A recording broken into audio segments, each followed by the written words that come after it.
আপনি আমার মুখের উপর চুমু দিলেন কেন? আপনার সাহস কিন্তু দিনকে দিন খুব বাড়ছে।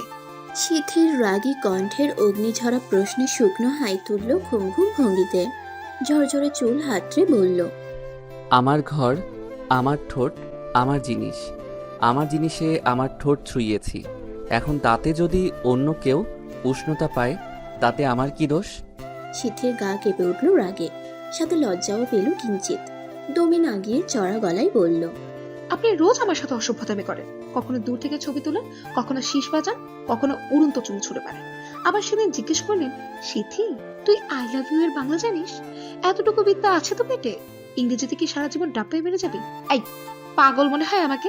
আমি বুঝি না আপনার চালাকি। আজ তো সব সীমানায় পার করে ফেলে সোজা চুমু বসিয়ে দিলেন মুখের উপর। এই, তুই চুপ করবি? আমি তোকে কখন চুমু খেলাম? সব সময় এই ফাটা বাঁশের মতো গলা নিয়ে ঘ্যানর ঘ্যানর করতেই থাকিস, করতেই থাকিস। আমি চুমু খেয়েছি আমার আয়নাতে। এখন আমার চুমু দেওয়া জায়গায় যদি নিজের ঠোঁট নিয়ে দাঁড়িয়ে থেকে বলিস তোর ঠোঁটে আমি চুমু খেয়েছি, তাহলে আমি চুমু খেয়ে ফেললাম তোকে? নাকি আয়নায় তোর প্রতিবিম্বে আমি সিঁদুর তুললেই তুই আমার বউ হয়ে যাবি? সিথি হিসিয়ে বলল, চুপ! আপনার মতো একটা অসভ্য ছেলের হাত থেকে সিঁদুর আমার কপালে উঠলে আমি সেই কপালটাই নাকি আলাদা করে দিই। এভাবে বলিস না। সারা জীবন এই আমি নামক অসভ্য, বেয়াদব, নির্লজ্জের দেওয়া সিঁদুরই তোকে পড়তে হবে। কোনো সভ্য, আদবওয়ালা, লজ্জাওয়ালা, হ্যান্ডসাম, ড্যাশিং বডি বিল্ডার তোর কপালে নেই। এই অসভ্যই তোর কপাল, এই নির্লজ্জই সেই কপালে সিঁদুর তুলবে। এই বেয়াদবি পাবে তোর হৃদয় উজাড় করা ভালোবাসা। স্বপ্নে। শুকনো জিভ কেটে মাথা এদিক সেদিক নেড়ে বলল, ছি ছি, ওসব দোষ আমার নেই। আমি ভদ্র ছেলে। আপনি কিন্তু চুপ করুন বলছি, রাগে আমার গা জ্বলছে। জানি তো, আমি চুপ থাকলে আমার মন পড়তে তোর সুবিধা হয়, তাই তো বারবার চুপ করতে বলিস। দেখ না, তোর আর আমার নামেরও কত মিল। ভবিষ্যতে আমাদের বাচ্চা কাচ্চা হলে আর নামের অক্ষর নিয়েও কাড়াকাড়ি করতে হবে না, বুঝলি? নামের মিল হয় সাধারণত ভাই বোনেদের। এই যে এই বাড়িতে আপনারা যে কয়জন ভাই বোন আছেন, সবগুলোর নামের প্রথম অক্ষর কিন্তু স দিয়ে। তাই আমাদের মধ্যে যদি কোনো সম্পর্ক হয়, তাহলে তা ভাই বোনের সম্পর্ক হতে পারে।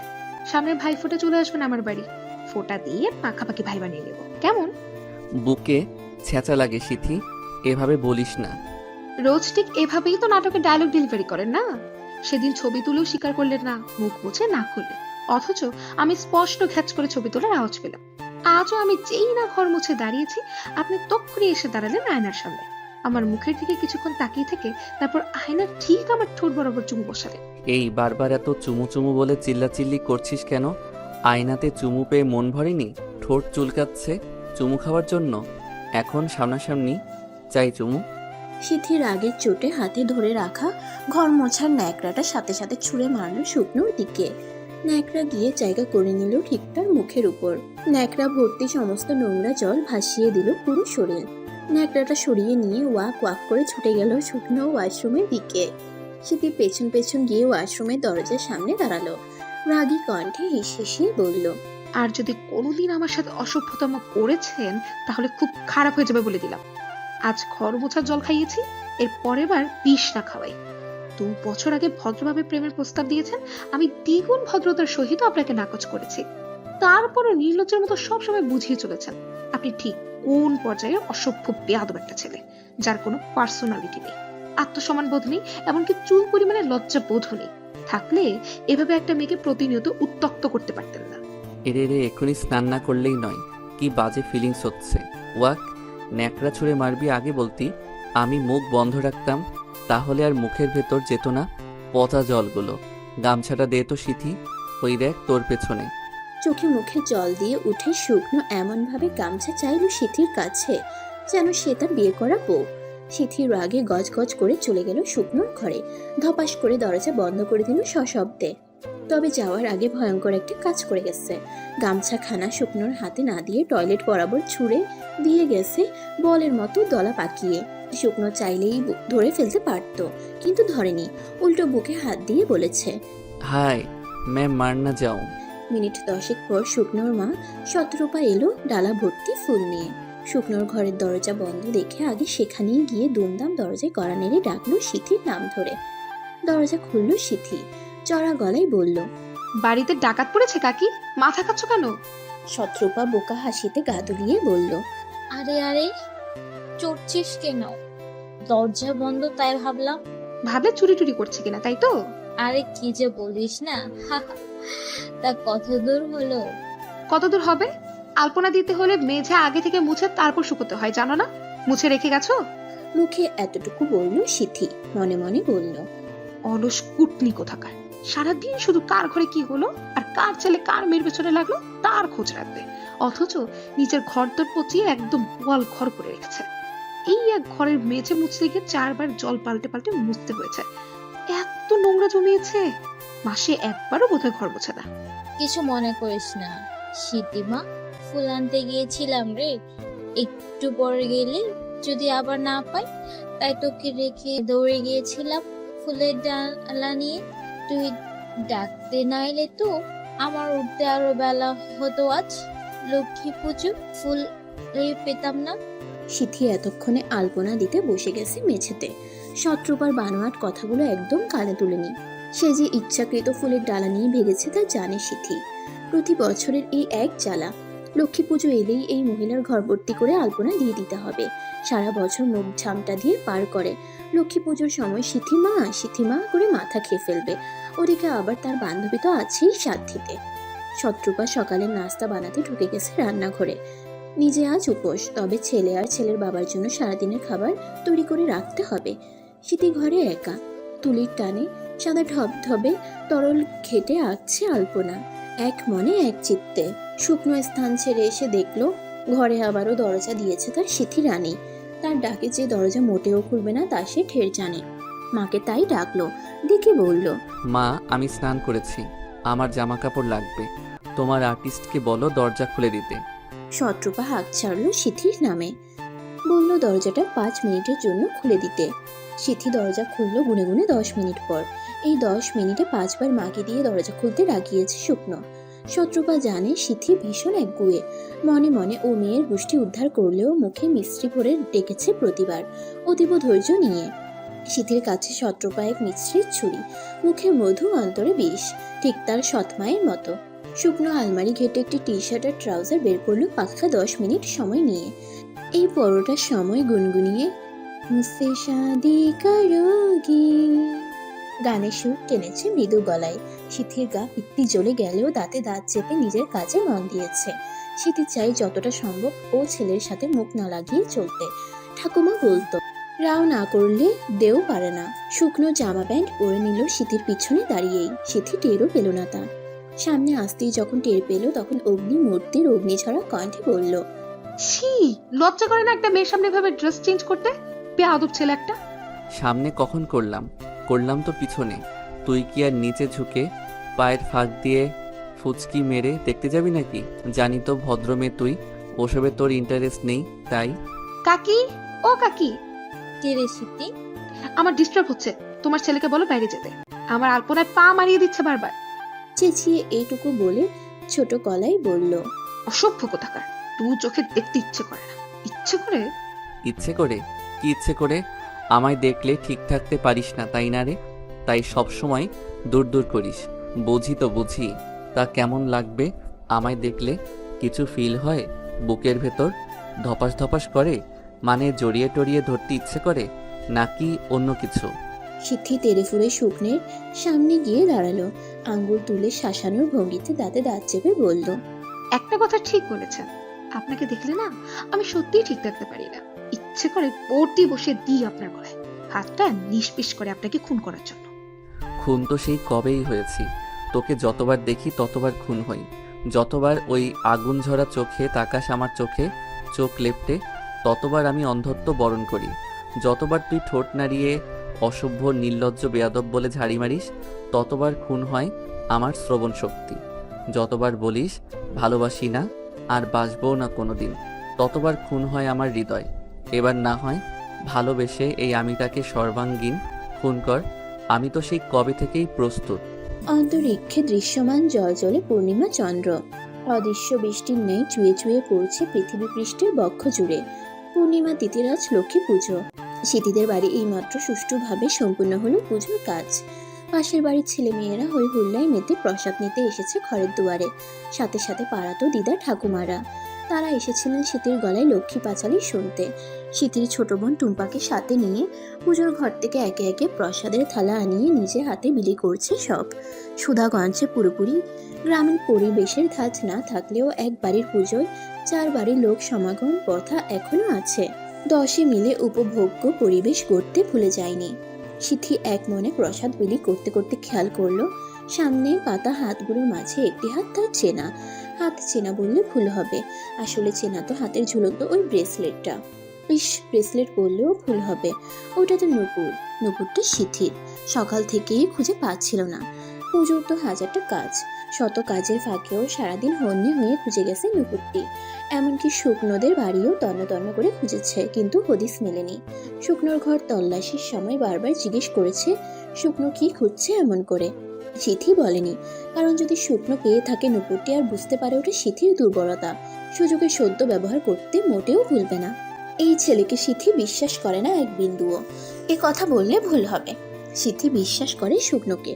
নিম্ন রুচির জ্ঞানহীন কর্মকাণ্ড যে এই ছেলে দায়িত্ব নিয়ে করবে তা নিয়ে কোনো সন্দেহ সিথির নেই। এ নিয়ে পোষে দৃঢ় বিশ্বাস। একে একে সবাইকে প্রসাদ দেওয়া হয়ে গেলে সিথি উপোস ভাঙল। প্রসাদ নিয়ে বসলো বারান্দায় বিড়ি পেতে। খাওয়া শেষ করে কলপাড়ে গেল বাটি হাতে। উদ্দেশ্য শুকনোর উপস্থিতির নিরীক্ষণ। যা ভেবেছিল তাই। পুকুর পাড়ে হিজলতলায় বসে আছে এক মানব মূর্তি, ভুতুড়ে অবয়বে। সিথি কল চেপে সদ্য তোলা ঠান্ডা জল দিয়ে গলা ভেজালো। অতঃপর কোমরে শক্ত করে বাঁধা ওড়নার গিটে হাত গলিয়ে বের করলো এক 4 ভাঁজের কাগজ। প্রসাদ নেওয়ার সময় শুকনো একটি চিরকুট কৌশলে দিয়ে গেছিল সিথির হাতে। তাতে লেখা, পাষাণ দেবী সিমন্থিনী, কিছু মিছু হারিয়েছিস কি? অসভ্য এই মানব এক টুকরো আবেগ পেয়েছে কুড়িয়ে, তুলে রেখেছে যত্নে। মালকিনের কাছে অনুরোধগত হুমকি, সে যেন রাতে চলে আসে হিজলতলা পুকুর ঘাটে, নয়তো এ আবেগ সারা জীবনের জন্য জিম্মি করবে তোর অসভ্য। আর হ্যাঁ, যদি না আসিস তবে সারা জীবনের জন্য এমনভাবে নিজের করে আনবো আর কখনো দূরে দূরে থাকতে পারবি না। ঘুরে ফিরে এই অসভ্যের বুকেই জায়গা করে নিবি। সিথি নিঃশব্দে দুয়ার পেরিয়ে ঘরে প্রবেশ করলো। যাওয়ার আগে টিউবওয়েলের ড্রেনে ফেলে গেল চিরকুটের শত টুকরো। নিশ্চিন্তে বালিশে মাথা চেপে ঘুম দিল কোলবালিশ জড়িয়ে। উপোস করে ক্লান্ত শরীর। মিনিট 5-এর বেশি লাগলো না ঘুমে তলাতে। ওদিকে শুকনো বসে রইল অলিক আনন্দ নিয়ে। জানে আসবে না তার সিমথিনি, তবে তা চাইছে না ভাবতে, চাইছে না মানতে। আসবে না জেনেও অপেক্ষা করার মাঝে অকৃত্রিম উষ্ণতা অনুভব করছে সে। কেমন চনমনিয়ে কেঁপে কেঁপে উঠছে বুক। মেনে নিলে কি আর স্থায়িত্ব পাবে এই অনুভূতি? পাবে না তো। পৃথিবী ছুঁয়েছে সূর্যের অকৃত্রিম রূপ। আড়ম্বরপূর্ণ মিঠে রোদের পুলকিত স্পর্শ। পুলকিত পরিবেশের ন্যায় শুকনোর সকালটা আজ তাজা তরতরে নয়। গা ব্যথায় পরিণত হয়েছে মুমূর্ষু এক মানব। কেমন এক অদৃশ্য জেদ চেপেছিল সারা রাত। লোম খামছে ছিল জেদের অতৃপ্ত যুক্তি। গাছতলায় শেখর পেতে সারা রাত কাটিয়েছে অযথা অকারণে। এখন বোঝো ঠেলা, শরীরের ভাঁজে ভাঁজে ঘি নিষ্ঠুর ব্যথা। শুকনো ভাবলো যেতে যেতে একবার দেখে আসা যাক সিথিকে, তারপর গিয়েই এক ঘুম দেবে জমিয়ে। বাড়ি গিয়ে নরম বিছানায় সাপের মতো গড়াগড়ি করে খানিক আরাম মিলল শুকনোর গায়ে। আইসে ঘুম চাপলো চোখের পাতায়। তবে খুব বেশিক্ষণ স্থায়ী হলো না সেই ঘুমের রেশ। শরীরে অগ্নি ফুলকি হয়ে তুমদাম কঞ্চি বর্ষণ হতে লাগলো আচমকা। শুকনো আকস্মিক মারের শিকার হয়ে হুড়মুড়িয়ে উঠে হাত তুলতে গিয়ে সিথির রাগী ঘরমাক্ত চেহারা দেখে থামিয়ে দিল হাত। ওরে বাবা বলে চিৎকার দিয়ে এক ছুটে ঘর ছাড়া হলো বিছানা থেকে লাফিয়ে পড়ে। পেছন পেছন এ ঘর থেকে ও ঘর তাড়া করে বেড়ালো সিথি। প্রায় মিনিট 5 চলল বিড়াল ইঁদুরে দৌড়ঝাঁপ। শেষমেশ বাথরুমে ঢুকে ভেতর থেকে নিজেকে বন্দি করলো শুকনো। কোমরের ঢাকনা বন্ধ করে আরাম করে বসে বুক ভরে শ্বাস নিল। হাতে আর পিঠে জ্বলছে ভীষণ। ইস, দাগও বসে গেছে। সিথি এদিকে দরজা চাপড়ে রাগের বহিঃপ্রকাশ ঘটিয়ে চলেছে অনবরত। রাগে গা কাঁপছে। দারুণ। এমন ডাকিনিপনা করছিস কেন? বিধবা হবি তো। আপনি বের হবেন না আমি কোনো অঘটন ঘটাবো? বের হব মরতে। মরতে তো একজনকে হবেই। হয় আজ আপনি মরবেন, না হয় আমি মরবো। মাকে কি করেছিস বলতো? মা কোথায়? আপনি বের হবেন কিনা বলুন। পিঠটা খুব জ্বলছে রে সিথি, হাত ফেটে রক্ত পড়। শীতের আকস্মিক চিৎকারে হুড়মুড়িয়ে ছুটে বেরিয়ে এলো শুকনো। রাগের তোপে চুল খামছে, কান্নায় ভেঙে পড়েছে তার প্রেয়সী। শুকনো বড্ড ঘামছে শীতের এলোমেলো রুদ্র মূর্তি দেখে। চেনা ভয়ে বুক দুরু দুরু। শুকনোকে সামনে পেয়ে ক্ষুধার্ত বাঘিনীর ন্যায় ঝাঁপিয়ে পড়ল সিথি। এলো পাথারে আঘাত করতে লাগলো শুকনোর গায়ে। শুকনো মৃত লাশের ন্যায় সঁপে দিল শরীরটাকে সিথির থোপের মুখে। এক পর্যায়ে ক্লান্ত হলো সিথি। হাতের তালু বড্ড জ্বলছে, ভেঙে আসছে পুরো হাত। আর চলছে না। শুকনো চুপচাপ সরে গেল সিথির সামনে থেকে। খালি গায়ে ঘুমিয়েছিল বিধায় পুরো গায়ে খামচি আর বেতের দাগ রয়েছে। খামচির জায়গাগুলো থেকে রক্ত পড়ছে গড়িয়ে। সিথির কান্না সহ্য হচ্ছে না শুকনোর। অপরাধী লাগছে নিজেকে। নিজ ঘরে গিয়ে মনে হলো গায়ের দাগগুলো ঢাকা প্রয়োজন। রক্ত মুছে টি শার্ট পরে নিল সিথির দেওয়া রক্ত চিহ্ন আড়াল করে। হঠাৎ সিথির কান্নার আওয়াজ কমে এলো। শুকনো দৌড়ে গিয়ে দেখলো সিথি জ্ঞান হারিয়ে লুটিয়ে আছে মেঝেতে। ভয়ে হাত পা অসাড় হয়ে এলো শুকনোর। সিথিকে তুলতে গিয়ে মনে পড়লো সিথির অনীহা। ছুঁতে দ্বিধা হলো না, ছুঁয়েই জল ছিটিয়ে দিল চোখে মুখে। জ্ঞান ফিরল সিথির। অমনি ধরফড়িয়ে উঠে বসে জামা আর ওড়না ঠিক করতে লাগলো সিথি। আতঙ্কে মুখ শুকিয়ে গেছে। তড়াক করে মাথা গরম হলো শুকনোর। সিথি ওড়না টানাটানি জামা ঠিকঠাক পছন্দ হলো না। নিজের প্রতি ঘৃণা হলো। সিথি তাকালো শুকনোর দিকে, যে চাহনিতে একরাশ ঘৃণা, ক্ষোভ, অবিশ্বাস আর সন্দেহ ছাড়া কিচ্ছু নেই। শুকনো থমথমে ভঙ্গিমায় সুস্পষ্ট পরখ করলো সেই চাহনি। খালি বাড়ি, অচেতন মেয়ে, সুযোগ পেয়েছে এর অথচ সদ্ব্যবহার করেনি তা কল্পনা করাও বোকামি। তবে কি ভোগের প্রসাদ হয়েই গেলাম? কণ্ঠ খাপছে সিথির ক্ষোভের দমকে। এবার কেঁপে উঠল ভয়ে। শুকনো কাঠের চেয়ার তুলে আছাড় মেরেছে সিথির সামনে। কিসের এত তেজ তোর? কিসের এত তেজ? কি এমন করেছি আমি? সামান্য সিঁদুর। শুকনোর গালে কষিয়ে আবারও চড় মারল সিথি। দাঁতের দাঁত চেপে বলল, সামান্য সিঁদুর? সিঁদুর সামান্য? সিঁদুর সামান্য? না, অসামান্য, আকাশ সম। তো তো কি হয়েছে? এতটা খারাপ কেউ কি করে হতে পারে? কি করে? আবার জিজ্ঞেস করছেন কি হয়েছে তাতে? আমার জীবন নষ্ট হয়েছে, আমি নষ্ট হয়েছি। আমার জীবন্ত স্বপ্নগুলো নষ্ট হয়েছে।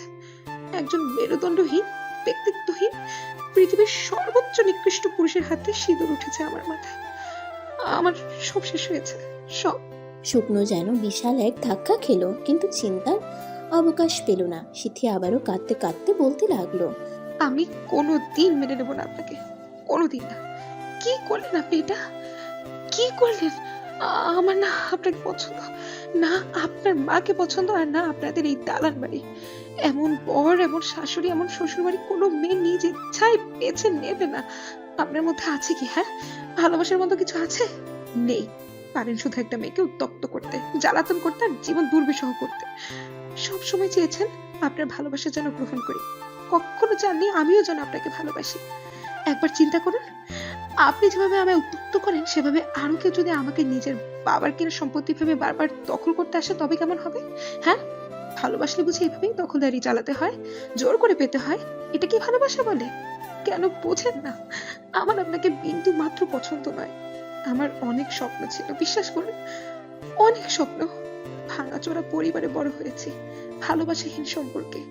সুন্দর একটা সংসার, নতুন একটা মা, ব্যক্তিত্বে মুগ্ধ হওয়ার মতো একটা নিজের মানুষ, ঝামেলাহীন জীবন, সব তো শেষ করে দিন। আপনাদের নরকে টেনে আনেন আমায়, নরকে। সিথি কাঁদতে কাঁদতে বাথরুমে ঢুকে মুখ চোখ ধুয়ে নিল। নিজেকে শান্ত করে বেরিয়ে গেল ঘরের বাইরে। যাওয়ার আগে বলে গেল, যদি লোক জানাজানি কিংবা অন্য উপায়ে আমার উপর অধিকার খাটাতে আসলেন তবে শেষ করে দেব নিজেকে, সাথে আপনাকেও। শুকনো এখনো একইভাবে ঠাই দাঁড়িয়ে। বুকের ভেতরটা কেমন করছে, কেমন যেন করছে।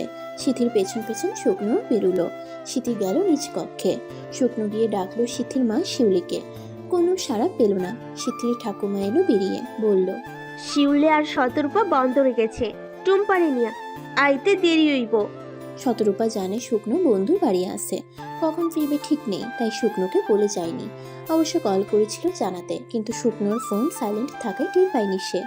শুকনোকে দেখে চিন্তিত হলেন শঙ্করী রানী।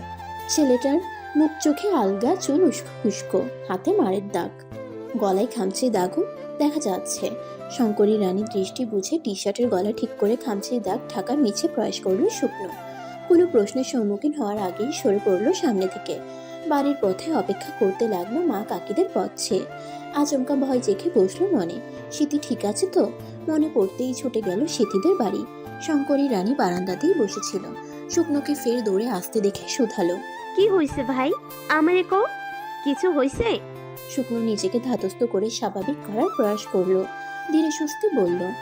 সকালে ধরে এনে খাওনারও খাওয়ালে না, তখন টুম্পা আমার ঘড়িটা হাতে পড়েছিল, তাই ঘড়িটা নিতে এলাম। ও, আগে কবি না? আয় ভিতরে আয়। শঙ্করী রানীর মোটেও বিশ্বাস হয়নি শুকনোর কথা, তবুও হাসি মুখে ভেতরে নিয়ে বসিয়ে বললেন। তুই বয়, আমি খুঁজা দেখি। আমিও খুঁজি। শঙ্করী রানী সাই জানালে দুজনে এদিক সেদিক খোঁজাখুঁজি করতে লাগলো। শুকনো এক পর্যায়ে বলল। সিথির ঘরে গিয়েছিল তো একবার, হয়তো ওখানে রেখেছে। শঙ্করী রানী সিথির ঘরের দরজা ধাক্কালে খোলে না সিথি। শুকনো অস্বাভাবিক আচরণ শুরু করে, দরজা ভাঙার প্রয়াস করে উন্মাদের ন্যায়। শঙ্করী রানী ভীত হন নানান সংখ্যায়। আচমকা দরজা খুলে দাঁড়ায় সিথি। শঙ্করী রানী কিছু একটা আজ করতে পারছেন, কিন্তু কি দিয়ে কথা শুরু করবে তা ভেবে পেলেন না। কি বললে ঠিক হবে, কথার খেয়ে হারিয়ে বসলেন। শুকনো ঠাকুমার সামনে কিছু বলতে পারলো না। সিথিকে স্বাভাবিক অবস্থায় দেখে চলে গেল এক ছুটে। হ্যাঁ রে টুম্পা, কি কি কিনলি? শতরূপা, শিউলি আর টুম্পা থেমে গেল শুকনো ডাকে। উল্লাস নিয়ে টুম্পা এগিয়ে গিয়ে গড়গড় করে বলতে লাগলো কি কি কিনেছে মায়ের সঙ্গে বন্দর ঘুরে। শতরূপা আর শিউলি দুই বান্ধবী মিলে আগে আগে হাঁটতে লাগলে শুকনো টুম্পাকে নিয়ে দাঁড়ালো গাছের আড়ালে। হড়বড়িয়ে বলল। তোকে সকালে আমি কি বলেছিলাম? কি বলেছিলে? শুকনো রাগী চোখে বড় করে তাকালে টুম্পা মাথা নিচু করে বলল। ঠাকুরঘর থেকে আবির নিয়ে সিথিদের জামাই দিতে বলেছিলে? আর তুই কি করেছিস? দিয়েছি। কোথায়? জামাই? আর কোথায়? আর কোথাও না তো। টুম্পা, একটুখানি দিয়েছি, বিশ্বাস করো সূক্ষ্মদা, এই একটুখানি। দুই আঙ্গুলে চিমটি আকারে দেখালো টুম্পা। শুকনো থমথমে ভঙ্গিমায় বলল। কোথায় দিয়েছিলি? মাথায় চুলের ভাঁজে। কেন? সিথিদিকে সবাই বলে লক্ষ্মী প্রতিমার মতো দেখতে, বিয়ের পর শাখা সিঁদুর পরলে নাকি খুব মানাবে, সে নাকি আমার থেকেও সুন্দর। অথচ সিথিদির গায়ের রং তো আমার থেকে চাপা, আমার মতো লাল টুকটুকে পরশা না, একটু কম পরশা, তাই শখ করে একটুখানি দিয়ে দেখছিলাম কেমন দেখায়। ভেবেছিলাম মুছে ফেলবো, কিন্তু ভয় মুছতে যায়নি, যদি টের পায় ছেঁড়া জুতো দিয়ে মারবে, তাই চুল দিয়ে ঢেকে রেখেছিলাম যাতে স্নানের আগে দেখতে না পায়। স্নান করলে তো ধুয়ে। কি দেখলি? কেমন লাগছিল দেখতে? লাগছিল, খারাপ না। বাড়ি যা।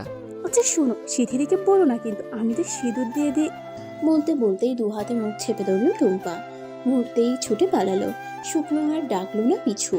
টুম্পা যে আবিরের বদলে সিঁদুর নিয়ে মেখেছিল সিথির গায়ে তা সে সকালেই টের পেয়েছিল। সকালে সিথির জানালায় উকি মারতে গিয়ে মেয়েটার পরনের জামা বড্ড চোখে বিঁধেছিল। সাদা জামা পছন্দ নয় শুকনোর, তার উপর আবার চুল আঁচড়ে বেশিরভাগ সময় সিথি করে মাথার মাঝ বরাবর। কেমন বিধবা বিধবা লাগে শুকনোর কাছে, তাই টুম্পাকে দিয়ে জামাই আবির মাখাতে চেয়েছিল। জানালা ছেড়ে বাড়ির সামনে দিয়ে যেতে নিলে যখন ডেকে নেয় শঙ্করী রানী পুজোর খাই নাড়ু খেতে, তখনই খেতে বসে টুম্পাকে কুবুদ্ধি দেয় দুষ্টুমির ছলে। খাওয়া শেষে এক নজর দেখে গেছিল কেমন আবির মাখিয়েছে টুম্পা। রং দেখে তখনই বুঝেছিল ওটা আবির নয় সিঁদুর, তবে খেয়াল করেনি জামা ছাড়াও আর কোথাও দিয়েছে কিনা। সব শেষে শুকনো ভাবলো সিথিও হয়তো ঘুম থেকে উঠে শুনেছে শুকনো এসেছিল সকালে বাড়ি, তাই ভেবে নিয়েছে সিঁদুর তাহলে সেই দিয়েছে। শুকনো গেল সিথিদের বাড়ির সামনে। সুযোগ খুঁজতে লাগলো 1 মিনিট কথা বলার। সিথিকে সবটা খুলে বলতে হবে, তবে একটু শান্ত হবে মেয়েটা, নয়তো পাগলের মতো কাটাবে সারাদিন। শুকনো নামক মানুষটাকে যে কতটা অপছন্দ সিথির তা তো জানে সে, তবে মনে প্রাণে এও বিশ্বাস করে যে একদিন ভালোবাসবে সিথি। পছন্দের পরিমাণ অপছন্দের তুলনায় সহস্র গুণ অধিক হবে। সেদিনের অপেক্ষায় ব্যাকুল শুকনো, যেদিন এই একই মানুষের হাতে ছোঁয়া এক চিলতে সিঁদুর তার কাছে হবে অমূল্য। ভালোবেসে এই সিঁদুরেই রাঙাবে নিজেকে রোজ। হুটহাট সে সিঁদুর লেপটে যাবে শুকনোর শার্ট কিংবা শরীর জুড়ে। সিথি লজ্জায় আড়াল করবে সেই প্রেম চিহ্ন। অচিরেই পেরিয়ে গেল সারাটা দিন। সিথির দেখা পেল না শুকনো এক পলকও। মেয়েটা ব্যক্তিগত ফোন ব্যবহার করে না, যোগাযোগ বলতে সামনাসামনি যতটুকু হয়। বাড়ি বয়েও তো যাওয়া যায় না কথা বলতে, কি ছুতোই যাবে, সবাইকে বলবে কি। দেখতে দেখতে রাতটাও কেটে গেল। নবরূপে সজ্জিত সকাল এলো ধরায়। সারাদিন সুযোগ না হলেও ভোরবেলা সিথির জানালায় গিয়ে কথা বলার সুযোগ আছে। দিনের বেলা অল্প স্বল্প বাড়ির পেছনে মানুষের যাতায়াত থাকলেও সকালে কেউ যায় না ওদিক। শুকনো অ্যালার্ম দিয়ে রেখেছিল সকাল 5:30টায়। ঘুম ভাঙতেই ছুটল সিথির জানালার উদ্দেশ্যে। জানালাটা আজ বন্ধ। কাঠের উপর আলতো হাতে ঠকঠকিয়ে ডাকলো সিথির নাম ধরে। বেশ কয়েকবার ডাকার পরেও জবাব এলো না ওপাশ থেকে। কিছুক্ষণ দাঁড়িয়ে থেকে যেই না চলে যেতে পা বাড়ালো, অমনি জানালা খোলার আওয়াজ পেল। সিথি ডাকও দিল শুকনোকে। হুড়মুড়িয়ে এগিয়ে আসলেই সিথি ঠান্ডা গলায় বলল, স্বামিত্ব ফলাতে এসেছেন? না, তোকে ঠান্ডা করতে এসেছি। লোক জানাজানি করে? এ সময়ে এদিকটায় কেউ আসে না। আসতে কতক্ষণ? তো আর কি করব, কাল সারা দিনেও তোর দেখা পেলাম না, কলেজও গেলি না, কি করে কথা বলবো? আজ যাব। কলেজের পেছনে দাঁড়াবেন 10টায়, বটতলায়। আমি চলে আসবো। সত্যি? সিথির দরজা বন্ধ করে দিল মুখের উপর। শুকনো জানালা চাপড়ে বলল, আগে শুনবি তো পুরো কথা। সিথি ভেতর থেকেই জবাব দিল। কলেজে গিয়ে এখন প্লিজ যান। শুকনো চলে গেল ধীর পায়ে। অপেক্ষায় রইল কখন 10টা বাজবে। বাড়ি গিয়ে ফের বিছানাবাসী হলেও ঘুম খুঁজে পেল না চোখ হাতড়ে। অদ্ভুত উত্তেজনা কাজ করছে ভেতরে। সিথি আজ কি সুন্দর কথা বলল, না মারলো ছাড়ি, না দেখালো বিরক্তি। এভাবে যদি রোজ অল্প অল্প করে পরিবর্তন হতো তবে কি ভালোই না হতো। 10টা বাজে কলেজের পেছনে হাজির হলো সিথি। শুকনো সেই 9টা থেকে বসে আছে অপেক্ষাকে সঙ্গ দিয়ে। সিথি আসতেই গাছতলা শান বাঁধানো বসার জায়গা হতে উঠে দাঁড়ালো শুকনো। সিথি এদিক সেদিক না দেখে দূরত্ব বজায় রেখে বসলো শান্ত ভঙ্গিমায়। শুকনো কিছু একটা বলতে গেলে সিথি চুপ করিয়ে দিয়ে বলল, আগে আমার যা বলার তা বলিনি, তারপর আপনার টার্ন। শুকনোর মনে কিঞ্চিত নাড়া দিল। সামান্য ভীতির সৃষ্টি হলো অকারণে, তবুও সাই জানালো মাথা নেড়ে। সিথি বলল, কিছু প্রশ্ন করব, শর্টকাটে আনসার চাই। কর। আমায় ভালোবাসেন? বাসি। কতটা? জানি না। কেন বাসেন? তাও জানি না। আমার মাঝে ভালো কি লাগে আপনার? তাও জানি না, কখনো ভাবা হয়নি। শুনেছি ভালোবাসা মানুষের সবই নাকি ভালো লাগে। না, লাগে না। তোর সবকিছু আমার পছন্দ না। আবার কি ভালো লাগে কি পছন্দ তাও জানি না। শুধু জানি আমি তোকে ভালোবাসি, তোকে আমার বুকের মালকিন করতে চাই। তুই উঠতে বসতে কারণে অকারণে সময়ে অসময়ে আমার বুকে ঝাঁপিয়ে পড়বি। আমি মিনিটে মিনিটে ভুল করব, তুই সেকেন্ডে সেকেন্ডে আমায় বকবি। আমার মাথা ধরলে যত্ন করে চুল টেনে দিবি। রেগে গেলে খামচে কামড়ে রক্তাক্ত করে রাগ দেখাবি, যার চিহ্ন থাকবে আজীবন। হুটহাট বায়না করবি, এটা চাই সেটা চাই করে। অভিমান হলে কাঁদবি শক্ত করে জড়িয়ে ধরে। আমি এত কিছু জানতে চাইনি। তাহলে কি জানতে চাস বল, আমারও কিছু বলার আছে। আপনার কোনো কিছুই আমার পছন্দ নয়। কোনোদিন কিছু পছন্দ হবে কিনা তাও জানি না। অনেকবার বলেছিস। আজ একটু অন্যভাবে বলি। কথার তাৎপর্য তো সেই ঘুরে ফিরে একই। তাৎপর্য নির্ভর করবে আপনার উপর। জানি না কি বলবি, তবে আমার যা বলার তা শুনলে হয়তো আর কিছু বলার প্রয়োজন থাকবে না। তাই আগে প্রতিটা মানুষের সুপ্ত কিছু স্বপ্ন থাকে, যা যোগান হয় তার বেঁচে থাকার। আমিও বেঁচে থাকার যোগান মাফিক কিছু স্বপ্ন বসি, রোজ যত্ন করে ভরাট করি সেই স্বপ্নের অন্ধ্রকোনা। আমাদের পরিবারটা কেমন তা তো মোটামুটি জানি। সৎমা ঘরে সবাই বলে ভাগ্য বলে এমন মা পেয়েছি আমি। এমন সৎমা নাকি দুনিয়ায় নেই বললেই চলে। ছোট থেকে আজ অব্দি কোনোদিন গায়ে হাত তুলিনি। 3 বেলা খাওয়া পড়ায় কষ্টও নেই। পড়াশোনা করাচ্ছে, টাকা পয়সা খরচ করে আরো কত কি। কিন্তু আমি তো মা পাইনি, পেয়েছি সৎমা। মায়েরা দায়িত্ব নেয়, ভালোবেসে আগলে রাখে, বোঝা ভেবে প্রয়োজন মেটায় না। আমার বাবাকেও আমি হারিয়েছি, হারিয়ে কাছে পেয়েছি সৎমায়ের স্বামী হিসেবে। বড় ভাই নেশাগ্রস্ত, বিয়ে করে বউ নিয়ে ঢাকায় থাকে।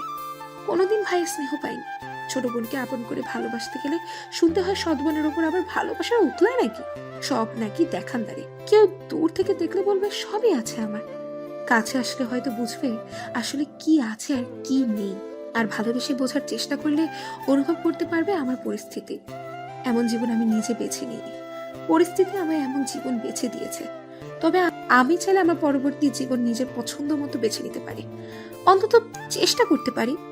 সুন্দর একটা পরিবার আমারও হতে পারে, যে পরিবারে এমন একটা মানুষ থাকবে যাকে কিনা আমি মা বলে ডাকতে পারবো, মায়ের মতো সম্মান করতে পারবো হৃদয়ের অন্তঃস্থল থেকে। অযথা আহ্লাদে মাথা গুঁজে দিতে পারবো তার কোলে। একজন রাশভারী গোছের বাবাও হবে। মাঝে মাঝে টুকটাক বায়না করবো তার কাছে, হুটহাট চা চাইবে আমার হাতে। আমিও যখন তখন রান্না করে তার মন আর পেট দুটোই দখল করবো। ছোট কোনো ভাই বা বোন পেতে পারি যে অনায়াসে আমার তার মনের সব কথা বলতে পারবে। কখনো তার বড় এক বিজ্ঞ অভিভাবক হব, কখনো হব বন্ধু। আর একজন থাকবে আমার ব্যক্তিগত পুরুষ, আমার খোলা ডায়েরি হবে সে, যার বুকে নির্দ্বিধায় লিখবো সুখ দুঃখের গল্প। পুরো জীবনের কালো অধ্যায়ের সাক্ষী হবে একমাত্র সে। আমাকে ভরসা করবে, চোখ বুঝে বিশ্বাস করবে সবটা দিয়ে। সব থেকে বড় কথা, আমায় সম্মান করবে, কখনো জোর করবে না, কোনো সিদ্ধান্ত চাপিয়ে দেবে না আমার অমতে। এমন অনেক চাওয়া আছে যা আমি চাইলেই পূরণ করতে পারি, অন্তত চেষ্টা তো করতে পারি এমন স্বর্গতুল্য পরিবার করার। থামল সিথি।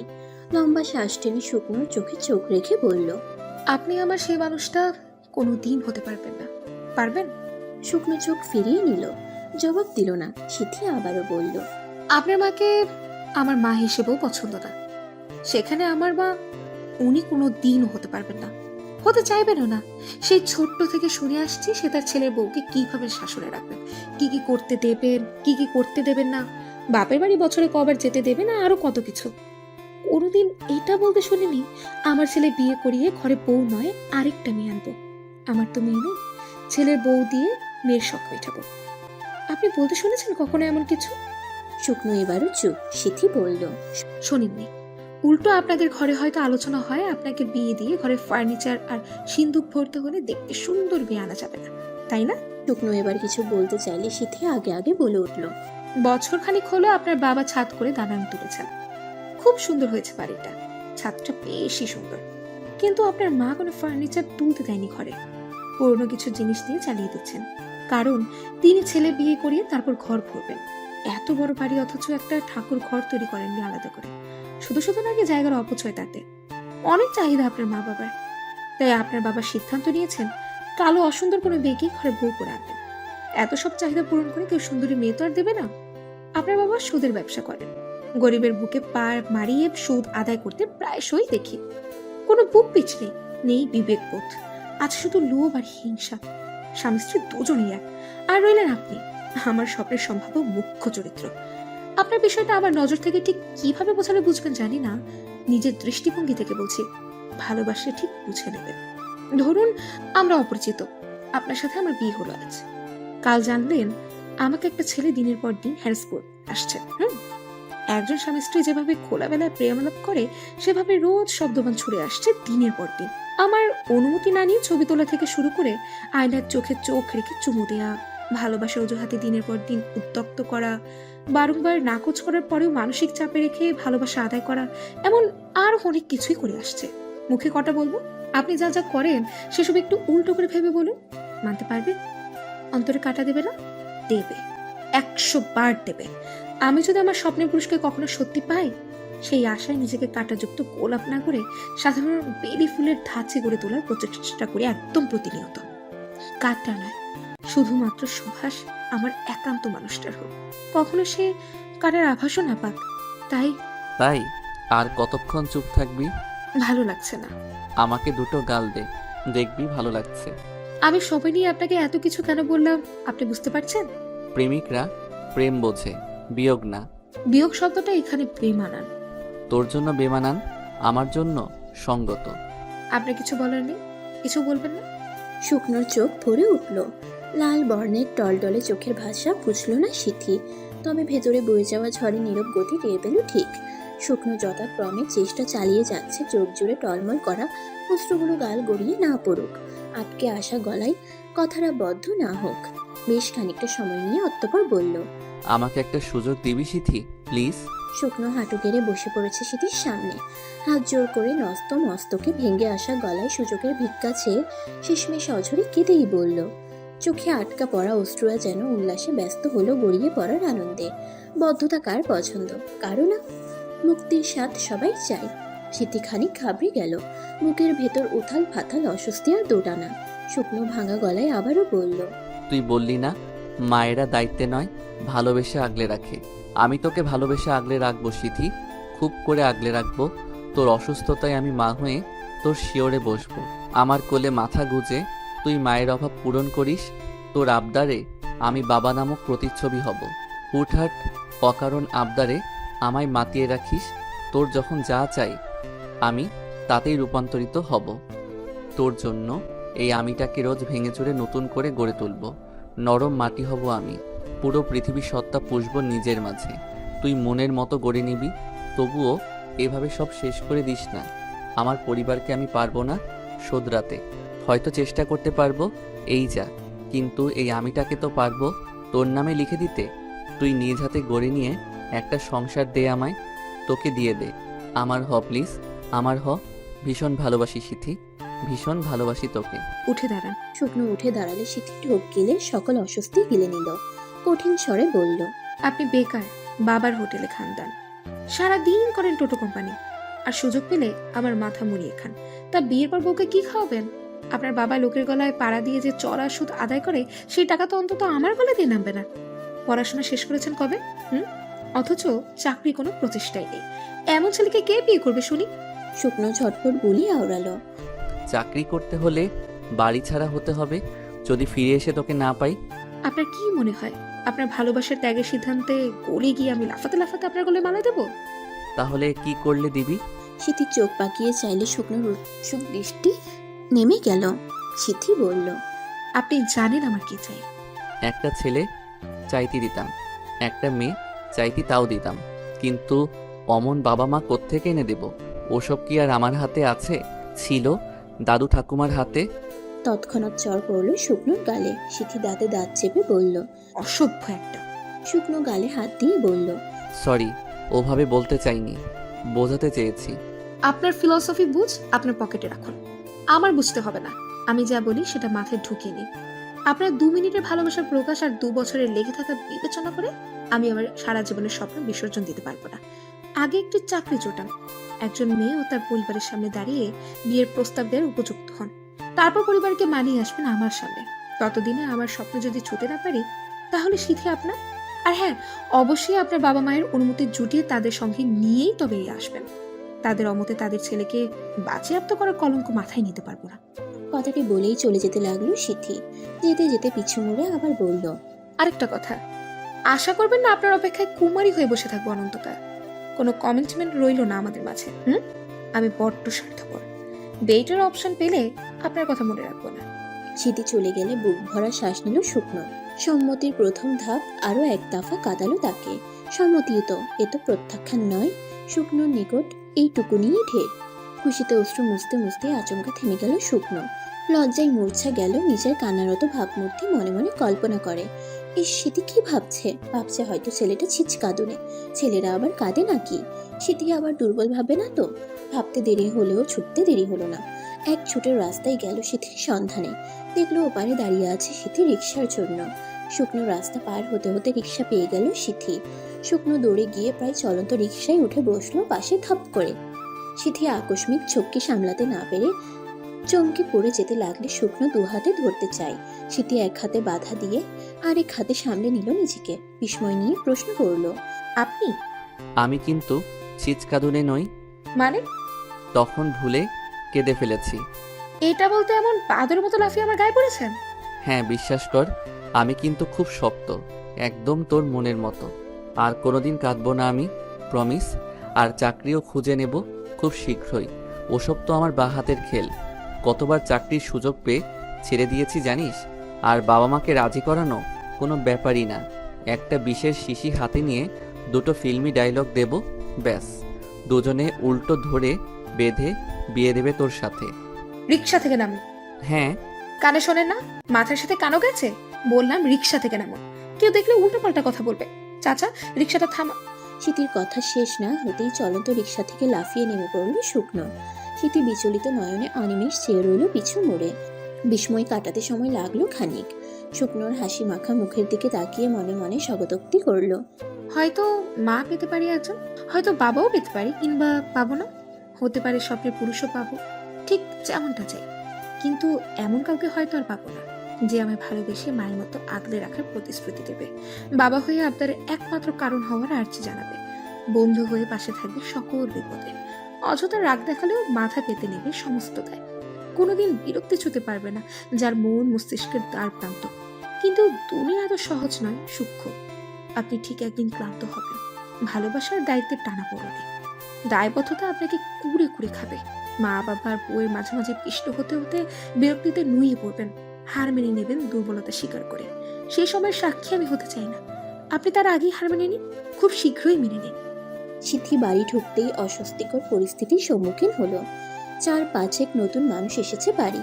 তীক্ষ্ণ বুদ্ধিমতী সিটির বুঝতে সময় লাগলো না তাদের উদ্দেশ্য। মেয়ে দেখতে এসেছেন তারা, তবে আনুষ্ঠানিকভাবে নয়। সচরাচর এভাবে মেয়ের সন্ধানে এলে গ্রাম বাংলায় বলা হয় হাঁটা পায়ে মেয়ে দেখা। সিটিকে দেখেই তারা খুশি মনে বাড়ি ছাড়লেন। হয়তো খুব শীঘ্রই আবার আসবেন আনুষ্ঠানিকভাবে। সিথি মাথা ঘামালো না। এমনভাবে প্রায়ই তাকে দেখতে আসে ছেলের বাড়ি থেকে। কিন্তু সিথির জেদের সম্মুখীন হয়ে বিয়ে নামক আড়ম্বরপূর্ণ দ্বিতীয় মৃত্যু আর আগাতে পারে না। সিথির বাবা দেশের বাইরে থাকেন, তাকে বলে রেখেছে সিথি ঠিক কেমন পরিবার পেলে বিয়েতে রাজি হবে সে। অন্যথায় সারা জীবন কুমারী থাকতেও প্রস্তুত। কিন্তু পছন্দের পরিবার আর পছন্দের ছেলে না পেলে কোনোভাবেই বিয়েতে সে সম্মতি দেবে না।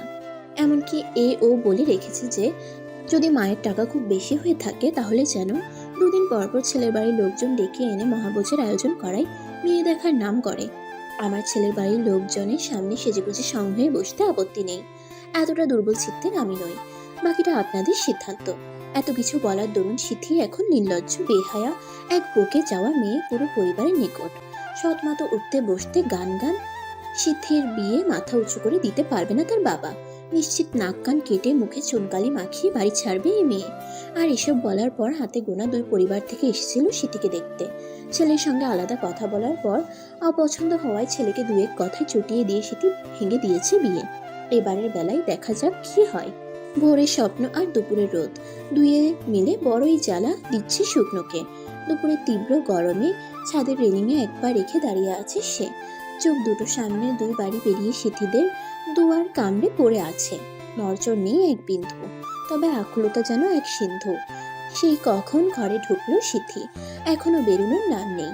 প্রায় আধ ঘন্টা পর এক কচ থালা বাসন গড়া পাহাড় সমেত বেরিয়ে এলো সিথি। গিয়ে বসলো কলপারে। শুকনো তড়ি ঘড়ি করে নেমে পড়লো ছাদ থেকে। দিক বিদিক ভুলে দৌড়ে গেল কলপার। পকেট হাতড়ে 4 ভাঁজের কাগজখানা সিথির পায়ের সামনে ফেলেই চলে গেল পুকুর পাড়ে। ওখানে বসলে কলপারটা দেখা যায়। যতক্ষণ সিথি বাসন ধোয়ায় ব্যস্ত থাকবে ততক্ষণ চোখের জ্যোতি একটা ভালো কাজে লেগে থাকুক। সিথি থালা বাসন ধুয়ে পাকের ঘরে রেখে নিজ ঘরে গেল তড়িঘড়ি। গিয়ে কাগজ মেলতেই শুকনোর লেখা গোটা গোটা অক্ষর খুঁজে পেল। চিঠিতে লেখা, সিমন্থিনী, আমার ভেতরটা ছটফট করছে, অস্থির লাগছে ভীষণ। ভোরে স্বপ্ন দেখেছি তুই বউ সেজেছিস, কিন্তু আমি কোথাও নেই। নিজেকে খুঁজতে খুঁজতে হন্যে হয়ে গেছি, বিশ্বাস কর। কোথাও নিজেকে খুঁজে পেলাম না। তুই তাহলে কার জন্য বউ সাজলি? আমার জন্য না? আর জানিস, আমি সকালে ভাত খাইনি, খুব খিদে পেয়েছে। দুপুরেও খাইনি, আরও বেশি খিদে পেয়েছে। ভোরের ওই ছটফটানি স্বপ্ন আমার পেটের খিদে না নিয়ে জিভের স্বাদ তুলে নিয়েছে। খিদেই মরে যাচ্ছি, কিন্তু খেতে পারছি না। তুই কার জন্য সাজলি? আমি নেই কেন? সিথি চিঠিটা টুকরো টুকরো করে ছিঁড়ে কলপারে গেল ড্রেনে ভাসাতে। দেখলো হিজলতলায় বসে আছে শুকনো। কিছু একটা ইশারা করতে গিয়েও করলো না। শুকনো আকুলতা উদযাপনে মেতে রইল ফিরতি চিঠির আশায়। সিথিকে চুপচাপ চলে যেতে দেখে মুখটা চুপসে গেল শুকনো। কিছুক্ষণ পর মায়ের ডাকে ঘরে ফিরলেও আবার এসে বসে রইল একভাবে। সারা বিকেল পার হয়ে রাত নামলেও স্নানাচ্যুত হলো না। রাতে আবার কলপারে এসে শুকনোকে নৈশব্দে বসে থাকতে দেখে ভীষণ রেগে গেল সিথি। এইসব ছেলে মানুষই পাগলামি মোটেও পছন্দ নয় তার। এমন করতে থাকলে ভালোবাসা তো দূর, উল্টো বিতৃষ্ণা জন্মাবে। পরের দিন সকাল সকাল মায়ের মুখে শুনলো দেখতে আসছে সিথিকে। শুকনোর মন মেজাজ খেটে গেল দ্বিগুণ। শুকনো তৎক্ষণাৎ সিথিদের বাড়িতে গেল কথা বলার সুযোগ খুঁজতে। বাড়ির সবার ব্যস্ততা দেখে নিশ্চিত হলো কথা বলার সুযোগ বের করা খুব বেশি কঠিন হবে না। সবাই পাকের ঘরে রান্নায় ব্যস্ত। ছেলের বাড়ির লোক নাকি 11টায় আসবে বলেছে। তবুও সরাসরি সিথির ঘরে ঢোকার সুবিধা করতে না পেরে বাড়ির পেছনে গেল পুকুর পেরিয়ে। সিথি জানালায় গিয়ে সাবধানে পর্যবেক্ষণ করলো দ্বিতীয় কেউ আছে কিনা ঘরে। অতঃপর আকুল কণ্ঠে ডাকলো, সিথি। সিথি আলমারি ঘেটে মায়ের শাড়ি বের করছিল অতিথিদের সামনে পড়বে বলে। শুকনো ডাক শুনে আগে দরজা বন্ধ করলো। জানালায় এসে রাগী থমথমে ভঙ্গিমায় বলল, দিনের বেলায় কোন সাহসে এখানে এসেছেন আপনি? হ্যাঁ, আমার কপালে কলঙ্ক না লেপটে কি হচ্ছে না আপনার? শুকনো গায়ে মাখলো না ওসব। নিজের মর্জি ভেঙে কাপা গলায় বলল, আমার কষ্ট হচ্ছে। আমি আপনার প্রেমিকা নই। পরিস্থিতি এমন নয় যে আপনাকে ধোকা দিয়ে আমি আরেক ছেলের জন্য সাজতে বসেছি। তাহলে কষ্ট কেন হবে? তুই আমার প্রেমিকা নস, তুই আমার প্রেয়সী। ধোকা দিচ্ছিস না, যন্ত্রণা দিচ্ছিস। ভুলে যান, যন্ত্রণা থাকবে না। ভুলে গেলে মরে যাব। সোজা কথায় আসুন, কেন এসেছেন এখানে? তুই ওই লোকগুলোর সামনে যাবি না। এটা বলতে এসেছেন? তুই বলেছিস আমি চাকরি পেয়ে মা বাবাকে এও বলেছিলাম আমি ভীষণ স্বার্থপর, বেটের অপশন পেলে দ্বিতীয়বার ভেবে দেখবো না। কোনো কমিটমেন্ট নেই আমাদের মাঝে, আমি দিইনি। তাই বলে সুযোগ তো দিবি। বিশ্বাস করুন, আমি চাই না আপনাকে সুযোগ দিতে, কারণ আমি জানি আপনার সঙ্গে জীবন কাটালে আমার ভবিষ্যৎ অন্ধকার আর অশান্তিতে পরিপূর্ণ থাকবে। আপনি বুঝে কেন বুঝতে চাইছেন না বলুন তো?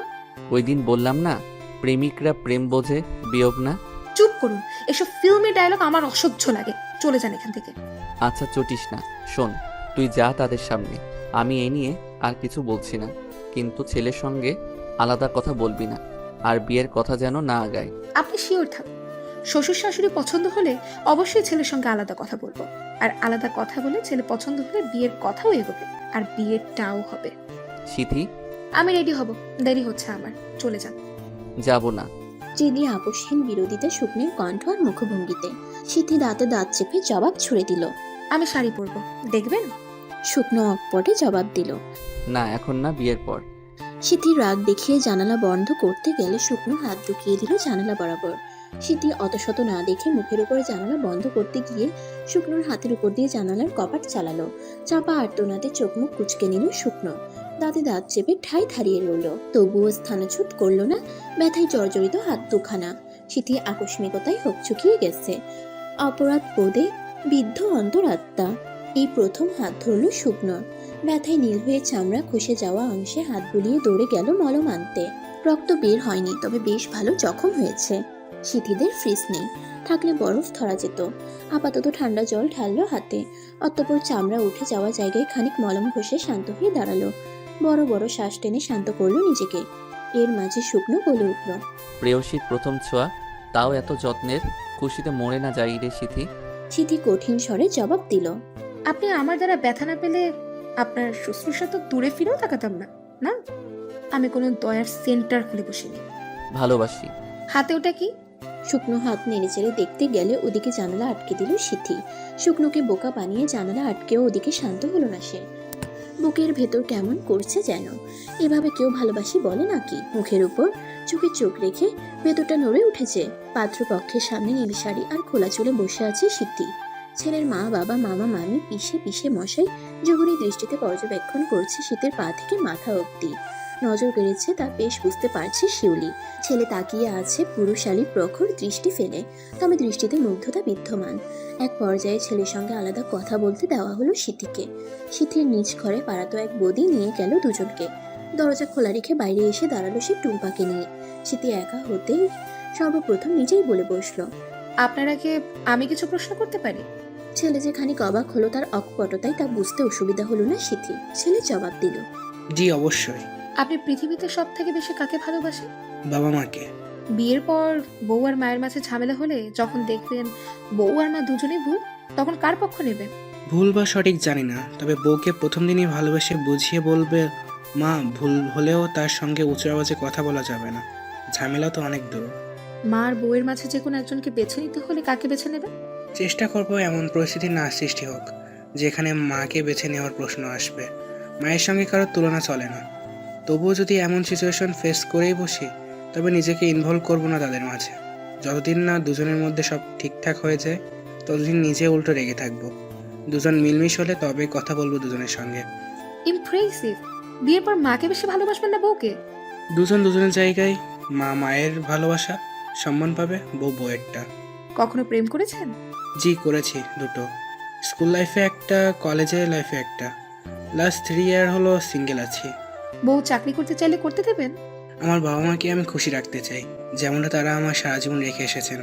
আমি চাই আমার স্ত্রী তাদের দুজনের সর্বক্ষণের সঙ্গী হোক, কোনো কাজ না করুক। প্রয়োজনে কাজের জন্য আলাদা লোক রেখে দেব, শুধু মানসিক সঙ্গ দিক, তবুও দিক, সাথে থাকুক। আমি তো আর সর্বক্ষণ পারবো না তাদের সঙ্গ দিতে, তাহলে সংসার ডুববে। তাই আমি চাই আমার স্ত্রী চাকরি না করুক, একটু স্বার্থপর আমি, এদিকটা তাকে স্যাক্রিফাইস করতে হবে। আমি তার পরিবর্তে দুনিয়া স্যাক্রিফাইস করতে রাজি তার জন্য। তাকে খুশি রাখতে সর্বোচ্চ চেষ্টা থাকবে আমার তরফ থেকে। আমায় পছন্দ হয়েছে? এখনো অবধি পছন্দ কিংবা অপছন্দ কোনো শব্দকেই বোধগম্য কাঠগড়া দাঁড় করাতে পারিনি। আগে আপনাকে একটু জানি, একটু বুঝি, তারপর না হয় অপছন্দের রায় দেব। তো বলুন, কি জানতে চান? আমাকে আপনার পছন্দ হয়েছে? সিথি অকপটে জবাব আনলো জিবে, তবে চটপটে চিত্তে আওড়াতে পারল না হ্যাঁ শব্দটি। অস্বস্তি ঝেঁকেই বসলো।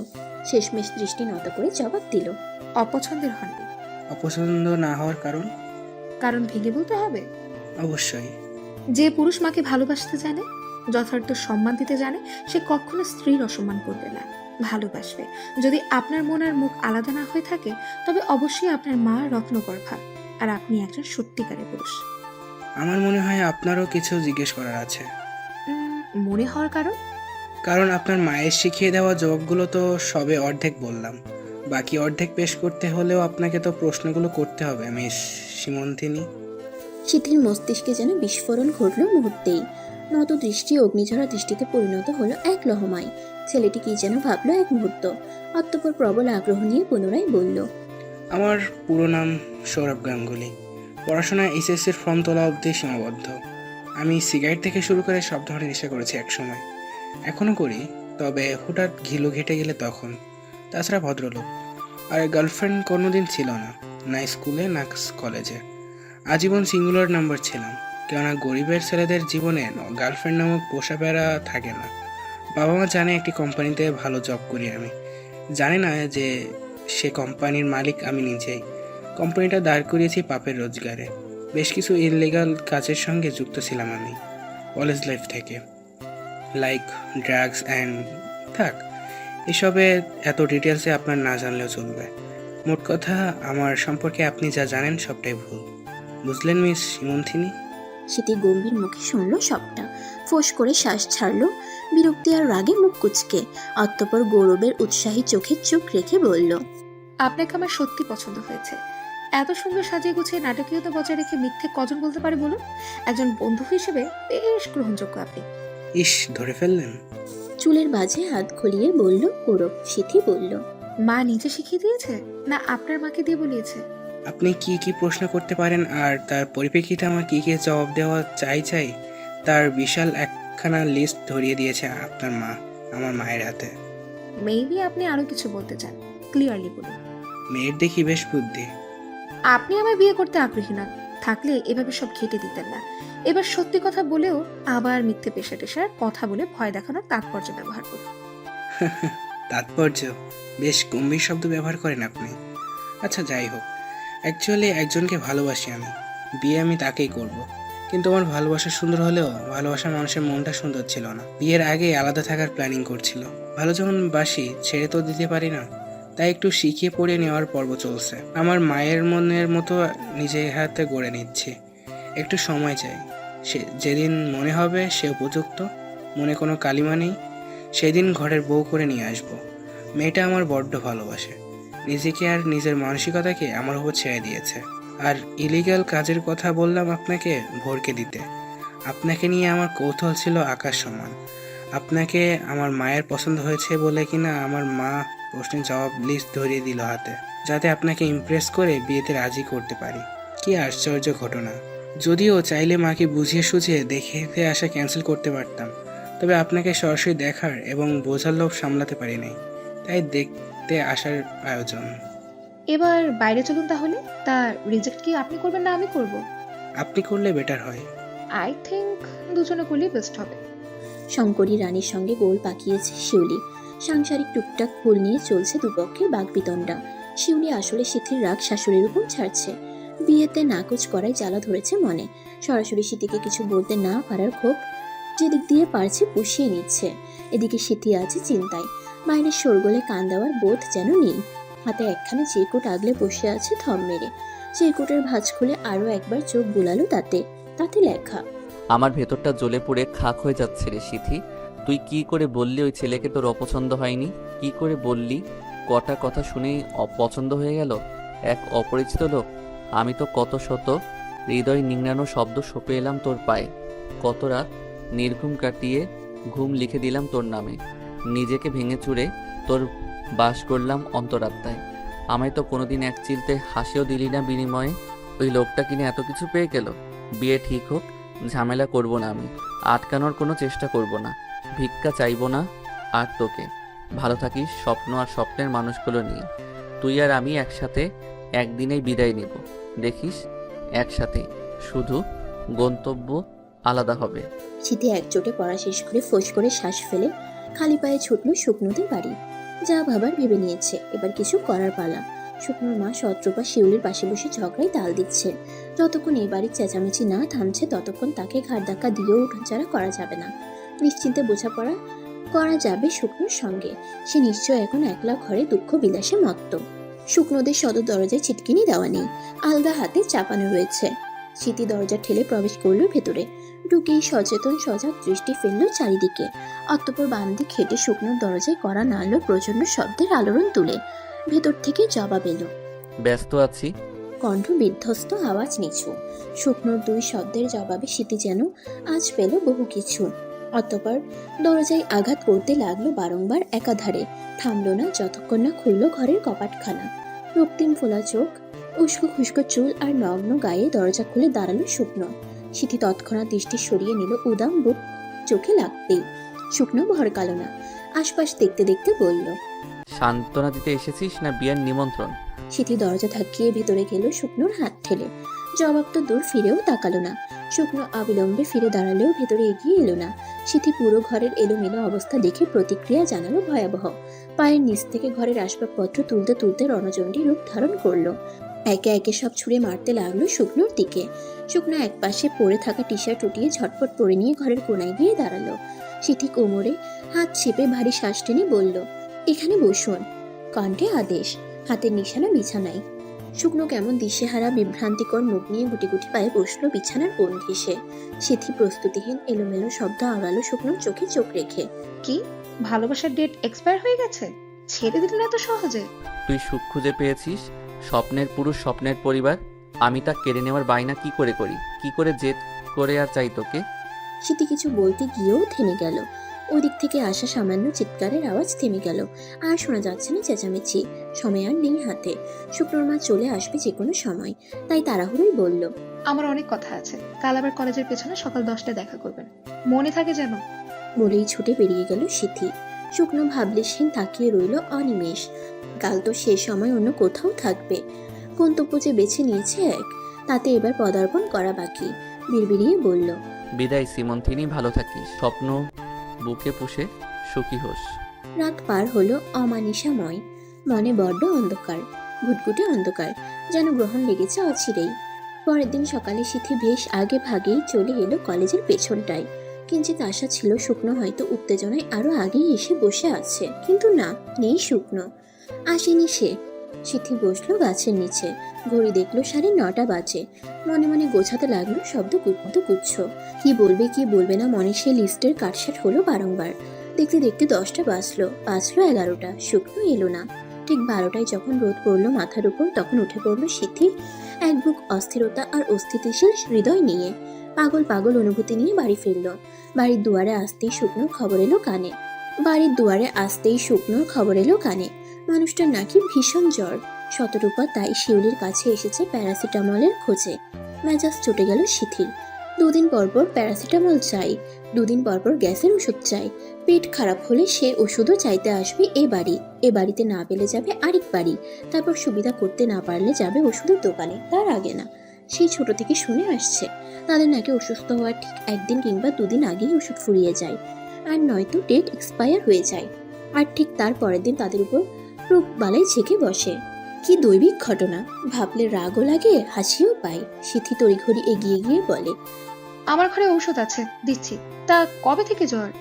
মারে, কি আর বলবো, ছেলে আমার এত চাপা স্বভাবে কিছু বলতে চায় না। জানে তো ওর মা যে ওকে কত ভালোবাসে, বললে যদি কষ্ট পায়, তাই বলতে চায় না, বুঝলি? আমি জিজ্ঞেস করেছি কবে থেকে জ্বর।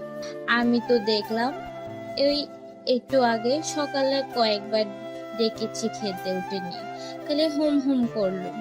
তারপরে একটু আগে চিন্তায় পড়ে দরজা ধাক্কিয়ে ধাক্কিয়ে খুলিয়েছি। ওমা, দেখি ছেলে আমার দাঁড়াতে পারছে না, চোখ দুটো লাল টুকটুকে নেশাকরের মতো হয়ে গেছে, আর গা তো একেবারে জ্বরে পড়ে যাচ্ছে। ধান দিলে কই ফুটবে, কথা বলতে পারছে না ছেলে আমার। সিথি ব্যাক্কেল বনে দাঁড়িয়ে রইল।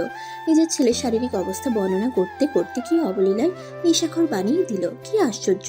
সিথি বলল, জ্বর মেপেছিলে? জ্বর মাপার যন্ত্র ওর ঘরে থাকে, গিয়ে খুঁজতে হবে। কাকি, অস্ত্র নয় বলো যন্ত্র। এই নাও প্যারাসিটামল। তবে জ্বর মাপতে হবে। থার্মোমিটার দিয়ে জ্বর মাপতে জানো? পারবে মাপতে? এই শতরূপা পারে না এমন কিছু নাই রে স্মৃতি, খালি একটু চোখে কম দেখি, তাই বুঝি না জ্বর কত দূর। লেখা বুঝি না তো, বয়স হয়েছে বুঝিসই তো। এখন সুখ করে বিয়া করাইতে পারলে আর ঘরে বউ আনতে পারলেই পাচ্ছি একটু আরাম আয়েসে। কাকি, বুঝেছি, আমি সব বুঝেছি। চলো আমি যাচ্ছি তোমার সাথে, জ্বর মেপে দিয়ে আসবো। জ্বর বেশি হলে হসপিটালে নিতে হবে। তার তো আবার জ্বর এলেই বমি হয়। একা রেখে এসেছো, যদি বমির টুরি একদম পড়ে থাকে তাহলে? হ্যাঁ, সিথি বলতে বলতেই শতরূপার হাত ধরে বেরোলো হাতে ওষুধ নিয়ে। খচ্চর মহিলা। ছেলে অসুস্থ, অথচ এসেই গপ্প জুড়ে বসে আছে। আর ভাষার তো শ্রাদ্ধ না করলেই নয়, কথা শুরু করবে সাহেবী বানা দিয়ে আর শেষ করবে পিন্ডি চটকিয়ে। মনে মনে জমিয়ে গাল মন্দ করতে লাগলো শতরূপাকে। শতরূপার স্বভাব হচ্ছে কথা শুরু করবে স্পষ্ট শুদ্ধ ভাষায়, আর বলতে বলতে গ্রাম্য আঞ্চলিক ভাষায় চলে যাবে। আর যখন ঠান্ডা মাথা থাকবে তখন গুছিয়ে কথা বললেও রেগে গেলে যাচ্ছে তাই বলতে থাকবে আঞ্চলিক ভাষায়। তখন আর শুদ্ধ অশুদ্ধর বালাই রাখে না। সিদ্ধি শতরূপার পিছু পিছু প্রবেশ করলো শুকনোর ঘরে। শতরূপা মুহূর্তেই ও মাগো বলে চিৎকার করে উঠল। সিথি তড়িঘড়ি সামনে এগিয়ে এসে দেখে বিছানার চারপাশে বমি ছড়িয়ে আছে, আর শুকনো এলোমেলো শুয়ে আছে বিছানার কিনারায়। সিথি আর শতরূপা দুজনেই দৌড়ে গেল শুকনোর কাছে। ডেকে বুঝলো জ্ঞান হারায়নি, তবে পরিপূর্ণ হুঁশে নেই। এদিকে শতরূপার আহাজারিতে গম গম করতে লাগলো ঘরখানা। সিথি শতরূপাকে কিঞ্চিত ধমকে সুরে বলল, এমন করলে তোমার ছেলে সুস্থ হবে না। বালতি ভরে জল নিয়ে এসো, মগ সহ, আর একটা গামছা আনো। একটু থেমে পুনরায় বলল। থার্মোমিটার কোথায়? শতরূপা কাঁদতে কাঁদতে বলল। খুঁজা দেখ, আমি জল নিয়ে আহি। সিদ্ধি সবার আগে শুকনোকে ঠিক করে শুয়ে দিল। গায়ের তাপমাত্রা দেখে বুক ভার হয়ে এলো। হঠাৎ মনে পড়লো গতকাল দুপুরে যখন খালি গায়ে দরজা খুলে দাঁড়িয়েছিল শুকনো, বুক ভর্তি খামচির দাগ জলজল করছিল।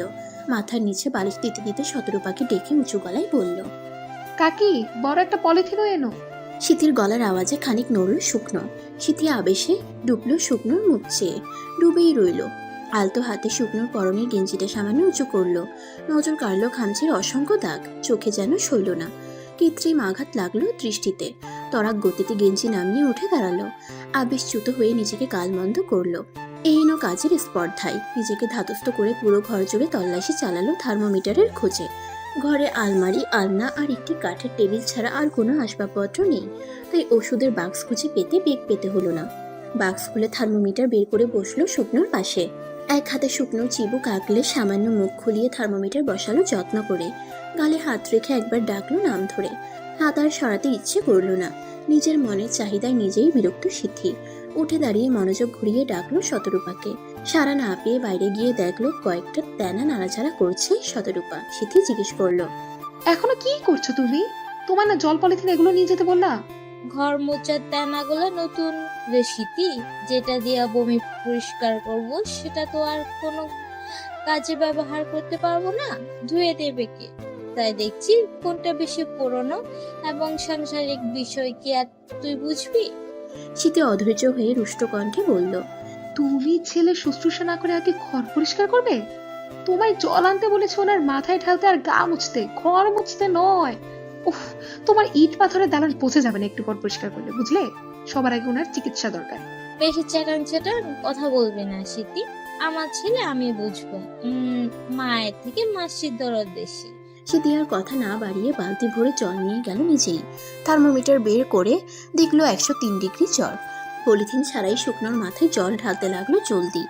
আশেপাশে গামছা না পেয়ে নিজের ওড়নার এক পাশ দিয়ে মুছিয়ে দিল মাথা। মুখ চোখ মুছিয়ে দিয়ে ঘুরে দাঁড়াতে সম্মুখীন হয়ে শতরূপার সঙ্গে সন্দেহজনক চাহনি নিয়ে তাকিয়ে আছে সে ন্যাকড়া হাতে। শীতে সে দৃষ্টির তাৎপর্য ঠিকই বুঝলো, তবে গায়ে মাখলো না। চড়া গলায় বলল, আমি ভাত নিয়ে আসছি, খালি পেটে ওষুধ খাওয়ানো যাবে না। ছেলে শরীর মুছে দাও, পেট, পিঠ, হাত, পা কোথাও যেন বাদ না যায়।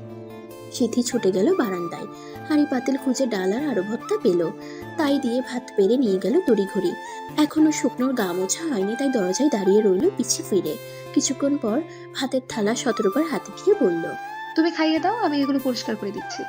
সিথি বাইরে গিয়ে ন্যাকড়া হাতে ফিরে এলে চেঁচিয়ে উঠল শতরূপা। ন্যাকড়া কেড়ে নিয়ে বলল, আমি পরিষ্কার করতেছি, তুই সর। শুকো হাত দিয়ে খাইতে পারবো, ডাক করে। বেটা মানুষ সামান্য জ্বর কাহিল হয় না। ন্যাকড়া পাল্টাতে গেল শতরূপা। সিথির গা কাঁপছে রাগে। এমন পরিস্থিতিতে বাড়তি কথাই না জানানোর সিদ্ধান্ত নিল। শুকনোকে বালিশে হেলান দিয়ে বসানোর চেষ্টা করলো, কিন্তু এক চুলও নড়াতে পারলো না। শুয়ে শুয়ে ভাত খাওয়াবে কি করে? সিথির মন বলছে শুকনোর জ্ঞান আছে, নয়তো পাথরের মতো শক্ত কেন হয়ে আছে? এতটাও তো ভারী নয় যে উঠিয়ে বসাতে পারবে না সে। সিথি বিছানায় হাত কেড়ে চুকলো। শুকনোকে পর্যবেক্ষণ করে টের পেল কাঁদছে ছেলেটা। চোখের কোণ গড়িয়ে স্পষ্ট জলের দাগ ভাসছে। শীতে ভারী শ্বাস ফেলে সোজা হয়ে বসলো। মৃদু স্বরে বলল, আমাকে সহযোগিতা করুন প্লিজ, উঠে বসুন, ভাতটা খেয়ে ওষুধটা খেতে হবে। সিথির কথাই কাজ হলো। এবার সিথি ধরতেই উঠে বসলো ধীর গতিতে। সিথি ভাতের থালা হাতে তুলে নিল। মাখাতে মাখাতে মাথায় এলো শতরূপা গেল তো গেল, আর তো এলো না। কেন যেন মনে হলো দরজার ওপাশেই দাঁড়িয়ে আছে শতরূপা। সিথি থালা হাতে নিঃশব্দে কয়েক পা এগিয়ে উকি দিয়ে দেখলো সত্যিই দেয়াল ঘেঁষে দাঁড়িয়ে আছে। সিথি তাচ্ছিল্যের শ্বাস টেনে ধীরে ধীরে ছাড়লো। গা ঝাড়া দিয়ে ওঠা ঘৃণা আর রাগের পরিমাণ বাড়তে না দিয়ে বিছানায় ফিরে বসলো। ভাত মেখে তুলে দিল শুকনোর মুখে। কিছু কথা এলো ঠোঁট অব্দি, কিন্তু শতরূপার উপস্থিতিটা ঠোঁট এড়িয়ে বাইরে আসতে দিল না। শুকনোকে অনেক কিছু বলতে ইচ্ছে করছে। সিথির তো নিজের মা নেই, সৎ মায়ের থেকে স্নেহ ভালোবাসা না পেলে অভিযোগ করা নিরর্থক। কিন্তু শুকনের তো নিজের মা বাবা আছে, তবুও যেন কিছুই নেই। সিথির এখন মনে হচ্ছে তার নিজের থেকেও শতভাগ বেশি অসহায় আর ভালোবাসার কাঙাল এই মানুষটা। খাওয়ার প্রায় শেষের দিকে ঘরে এলো শতরূপা। শক্ত মুখে সিথিকে বলল, এক পরপুরুষের গা ঘেঁষে বসে আসোস, ঘরের বউয়ের মতো সেবা করতেছস, খাওয়াইতেছস, লজ্জা করে না তোর? আমার চোখ ফাঁকি দেওয়া এত সহজ না। আমি নিশ্চিত আমার পোলার গলা ঝুলায় ধান্দায় আসোস তুই। এমন বেহায়াপনা করার নিগাই তাইলে বিয়া ভাঙলি, না জানি কবে থেকে আমার পোলার মাথা খাইয়া আসোস হতচ্ছাড়ি। সিথি এক চুলও নড়ল না। খাওয়া শেষ না করে মোটেও উঠবে না। এদিকে শুকনোর শুষ্ক হৃদয়ে যেন এক এক আকাশ মেঘ কোলে পড়ল বিয়ে ভাঙার কথা শুনে। তরাক গতিতে নত মস্তকের বন্ধ চোখ খুলে ফেলল। অবাক নয়নে তাকিয়ে রইল সিথির পানে। কিন্তু শতরূপার অবিরত অপমান নাড়িয়ে দিল শুকনোকে। চিৎকার করে চুপ করতে বলে সিথিকে বলল, বাড়ি যা সিথি, এমন নোংরা মানুষদের সঙ্গ সবার জন্য নয়, তুই বাড়ি যা। শতরূপা দ্বিগুণ চেঁচামেচি করতে লাগলো। এবার সিথি হাত ধুয়ে শুকনোকে ওষুধ খাইয়ে দিয়ে শতরূপার সামনাসামনি দাঁড়ালো। শুকনো নিজেও উঠে দাঁড়ালো। সিথি শতরূপাকে কিছু বলতে গিয়ে আবার ফিরে তাকিয়ে শুকনোকে বলল, আপনি বসুন। কথা বলতে গলা কাঁপছে, মাথা তুলে দাঁড়াতে পা কাঁপছে না? আমায় বলা কথা জবাব আমি নিজেই। সিথির কথা শেষ হওয়ার আগেই পড়ে গেল শুকনো। সিথি ছুটে এসেও ধরতে পারল না। শতরূপা এক চিৎকারে বাড়ি মাথায় তুলল। শুকনো জ্ঞান হারিয়ে লুটিয়ে পড়েছে বিছানার কোণা বরাবর। মাথায় বোধহয় লাগলো খানিক। ওষুধ খাওয়ার পর বেঁচে যাওয়া জল ছিল গ্লাসে। সিথি দ্রুত জল ছিটিয়ে দিল শুকনোর চোখে মুখে। মাথায়ও ঢাললো খানিক। হাত পা মালিশ করতে করতে জ্ঞান ফিরলে দুজনে ধরে উঠিয়ে বসালো। সিথি মাথার পেছনে ইশারা করে জিজ্ঞেস করলো, এখানে ব্যথা লেগেছে? শুকনো মাথা নেড়ে না করলো। সিথি হাত দিল ফুলেছে কিনা পরখ করতে। শুকনো আধ ভোজা চোখে মায়া নিয়ে পিটপিটিয়ে চাইলো। শতরূপা এসে বাধা দিল সিথিকে। হাত টেনে গালাগাল করতে করতে বাইরে বের করে দিতে উদ্যত হলে হ্যাচকা টানে ছাড়িয়ে নিল সিথি নিজের হাত। শুকনো দু হাতে মাথা চেপে ধরে থামতে বলছে এক নাগারে। কণ্ঠ অস্পষ্ট, দৃষ্টি খোলা, তবুও গলা তুলছে সিথির হয়ে। শতরূপার উচ্চ স্বরের গালাগাল আর অতিরিক্ত টানা হেঁচড়ায় সিথি জেদের বসে বলে বসলো, ছাড়ুন হাত, এটা আমার ঘর, আর এই মানুষটা আমার স্বামী। বিয়ে হয়েছে আমাদের, দ্বিতীয়বার গায়ে হাত দিলে বধূ নির্যাতনের মামলা ঠুকবো। শুকনো আর শতরূপা দুজনের চেহারা হলো দেখার মতো। দুজনের মনের পরিবেশ ভিন্ন হলেও বিস্ময়ে হাঁ করা মুখাবয়ব হলো অভিন্ন। সেকেন্ড কয়েক নীরব থেকে চিৎকার করে উঠল শতরূপা। হাঁকারে ফেটে পড়ে বাড়ির সামনে এগিয়ে গেল ঘর ছেড়ে। উদ্দেশ্য লোক জানিয়ে কেচ্ছা করা। শতরূপা বেরিয়ে গেলে সিথি মেজে পরিষ্কার করতে বসে গেল। শুকনো এখনো একই ভঙ্গিতে তাকিয়ে আছে নিষ্পলক। সিথির বুক ধরফর করছে, কেঁপে কেঁপে উঠছে শরীর, কাঁটা দিচ্ছে গায়ে। চঞ্চল চাহনি আর হাতে জাগা লোম বলে দিচ্ছে অস্থিরতার গতি ও পরিমাণ। মেঝে পরিষ্কার হলে বাইরে গেল নিজে পরিষ্কার হতে। বাইরে যেতেই নজর কাড়ল লোক সমাগম। শতরূপা এর মধ্যেই পাড়ার লোক জড়ো করে ফেলেছে, জমিয়েছে সভা। সিথির বুক দুরু দুরু, অজানা বয়ে কাবু হলো মন। নিজেকে যথাসম্ভব শক্ত দেখানোর প্রচেষ্টায় রত হলো তবুও। শুকনোর ঘরে গেল এক ছুটে। ঘরে পৌঁছে তৎক্ষণাৎ সম্মুখীন হলো শুকনোর প্রশ্নময় চাহনির। সিথি দরজা বন্ধ করে এড়িয়ে গেল সেই দৃষ্টি। শুকনোর শরীরে ঘাম দিচ্ছে, জ্বরের প্রখরতা কমছে ধীরে ধীরে। অস্থির লাগছে ভেতর বাহির। এতক্ষণে মাথায় ঘুরছিল সেদিন সিঁদুরের বিষয়টা। সিথিকে আর কথায় কথায় খুলে বলা হয়নি, ধোঁয়াশা রয়ে গেছে। শেষমেশ একটা মিথ্যে জোরে কিনা শুরু হতে চলেছে দুজনের সম্পর্ক। তাও কিনা এভাবে। সিথি ভাবছে আসলেই ও শুকনোর স্ত্রী, সত্যিটা জানানো প্রয়োজন। ঝোঁকের বসে কি করলি সিথি? সিথি নিশ্চুপ। শুকনো অস্থির হয়ে আবারও বলল, কি করলি এটা? তোর মতো মেয়ে এমন অবুঝের মতো কাজ, মানে কি করলি তুই? তুই ভাবতে পারছিস কত বড় ঝড়ের সম্মুখীন হতে হবে তোকে? তোর চরিত্রের উপর আঙ্গুল উঠবে সিথি। সবাই তোকে দোষারোপ করবে, অসম্মান করবে, চরিত্রে দাগ বসাবে। কি ভেবে কি করলি? মায়ের উপর রাগ আর জেদের বসে নিজেকে কেন বলির পাঠা বানালি? আমাকে বউ হিসেবে না মানলে বলে দিন, চলে যাচ্ছি। সিথির একগুঁয়ে কথায় থমকে উঠল শুকনো। হিসিয়ে বলল, চুপ। এতদিন তোকে ঠিক যতটা বিচক্ষণ চিন্তাশীল ভাবতাম, আজ ঠিক ততটাই বেকুব আর অবুঝ মনে হচ্ছে। ইনডিরেক্টলি বলতে চাচ্ছেন আমায় আপনি বউ করে ঘরে তুলতে চান না, তাই তো? সিথি, আমার ধৈর্যের পরীক্ষা অনেক নিয়েছিস, আর নিস না। তুই বুঝতে পারছিস না কি করলি? আরে তুই শুধু আমায় একবার বলতি, আমি পুরো দুনিয়ার সঙ্গে লড়াই করে হলেও তোকে সসম্মানে ঘরে তুলতাম। তবু কাউকে আঙুল তোলার সুযোগ দিতাম না কোনোদিন। তোকে কেউ দু কথা শোনাবে আমি তা মানতে পারছি না। কত বড় ঝড় ডেকে আনলি নিজের জন্য, তার নিজেও জানিস, তবু তেরা তেরা কথা বলছিস। যা হবে দেখে নেব, আপনি রেস্ট নিন। বলতে বলতে শুকনোর ঘামে ভেজা মুখ চোখে পড়লে পুনরায় বলল, আপনার গায়ে ঘাম দিচ্ছে, জ্বর ছাড়ছে। ঔষধের জন্য ছাড়ো বা আমার দেয়া শখের জন্য, ক্রেডিটটা কিন্তু ঘুরে ফিরে আমারই। সিথির নির্লিপ্ত ভাবসাবে অসহায় লাগছে শুকনোর। পরবর্তী পরিস্থিতি কি হতে পারে ভেবে গায়ে কাটা দিচ্ছে। একটা কথা জিজ্ঞেস করি? করুন। তুই? আমি? কিছু না। আজকে বললেন ঠিক আছে, আর জীবনেও যেন এমন অর্ধেক কথা না শুনি, এই আমার বড্ড বেশি অপছন্দ। এর মধ্যেই হট্টগোল বেড়ে গেল। শুকনো সিথিকে বলল, এখানে চুপ করে বস, ভুলেও বাইরে বের হবি না। আমি কথা বলবো সবার সঙ্গে, যা বলার আমি বলবো, তুই শুধু হ্যাঁতে হ্যাঁ মিলাবি। সিথির জবাবের অপেক্ষা না করে শুকনো দরজা খুলে দাঁড়ালো। সবার আগে সামনে পেল নিজের বাবাকে। তার পাশে শতরূপা, শিউলি, শঙ্করী রানী, টুম্পা ও প্রায় 15-20 জন প্রতিবেশী দাঁড়িয়ে। শুকনো শক্ত হাতে দরজা আগলে দাঁড়িয়ে প্রস্তুত হলো সমস্ত প্রশ্নের সম্মুখীন হতে। সবাইকে চুপ করতে বলে শুকনোর বাবা গম্ভীর স্বরে বলে উঠল, সিথি ভিতরে? হ্যাঁ। ওরে বাইরে ডাক না হয়, আমার ওই ভিতরে যাইতে দে। যা বলার আমায় বলো। মানিক সাহা থমকে উঠলেন। সুখ করে সর সামনে থেকে, মাথা গরম করাইস না। আমি ঠান্ডা মাথায় কথা কমু ওর সাথে। দরজা ছাড়। শুকনো কিছু বলার আগেই সিথি এগিয়ে এলো সামনে। শুকনোর বাবা মা সিথিকে কিছু বলার আগেই শুকনো এক নাগারে বলতে লাগলো, ওর কোনো দোষ নেই, সিথি নির্দোষ। ওকে কেউ কোনো প্রশ্ন করবে না। আমি জোর করে বিয়ে করেছি ওকে, ওর অমতে সিঁদুর তুলেছি, এমনকি ও আমায় পছন্দ পর্যন্ত করতো না, এখনও করে না। কিন্তু ওকে বিয়ের জন্য পরিবার থেকে চাপ দিচ্ছে প্রতিনিয়ত। আমাকে পছন্দ না করলেও আমাদের বিয়ে তো হয়েছে, আমি ওর স্বামী। এরপরেও অন্য কাউকে বিয়ে কি করে করবে? কোনো বাঙালি মেয়ের পক্ষে সম্ভব নয় এমনটা। তাই আমাকে মেনে নিয়ে ফিরে এসেছে আমার কাছে। আমি ভালোবাসি সিথিকে, ওকে নিয়ে সংসার করতে চাই। তোমরা আমাদের মেনে নিতে না পারলে বলে দাও, ওকে নিয়ে আমি চলে যাব। কিন্তু আমার স্ত্রীর প্রতি কোনো রকমের হেনস্থা কিংবা অপমান আমি সহ্য করব না। শুকনোর চোখ মুখ টলমল করছে অস্থিরতা আর দুর্বলতায়। চোখ দুটো বুঝে আসতে চাইছে। সিথি চুপচাপ সব শুনলো শুকনোর মুখ চেয়ে। প্রতিক্রিয়া বোঝা গেল না।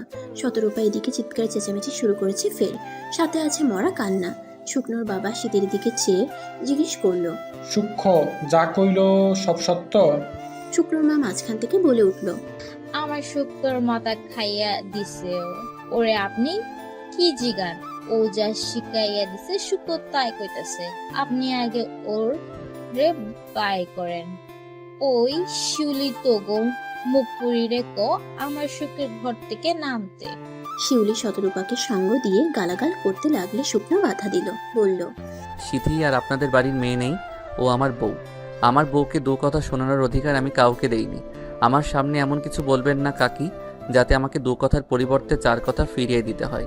শিউলিকে চুপ করিয়ে শুকনো বাবাকে উদ্দেশ্য করে বলল, বাবা, তোমার কি মতামত?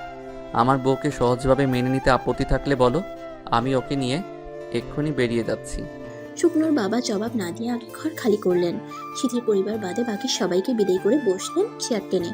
শুকনাকে উদ্দেশ্য করে বললেন, পোলার বউ ঘরের লক্ষ্মী। লক্ষ্মী কখনো বিদায় করে কেউ? তোরা ঘরে যা, আমি একটু পরে ডাক দে মনে। আর তোর মায়ের আমি বোঝাইতেছি, চিন্তা করিস না। ঘরে যা, যা ঘরে যা। তোর জ্বর না, বোমা ওরে নিয়ে যাও, ওর বিশ্রাম দরকার। শুকনো সিথিকে নিয়ে সরে পড়ল। ঘরে নিয়ে দরজা চাপিয়ে বসলো বিছানায়। দুর্বল লাগছে, হাঁসফাঁস লাগছে ভেতরটা। স্মৃতি বসলো শুকনোর পাশে, মৃদু স্বরে প্রশ্ন রাখলো। বিয়ে তো হয়েছে, এবার হবে সংসার, এটাই তো চেয়েছিলেন তাই না? তাহলে আমার মুখ লটকে বসে আছেন কেন? এখনো চান না? শুকনো রেগে মেগে বলল।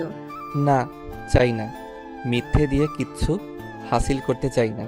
চেয়েছি তোকে, চেয়েছি তোর ভালোবাসা, চেয়েছি তোর নরম চাহনি আর খানিক সরল সম্মতি।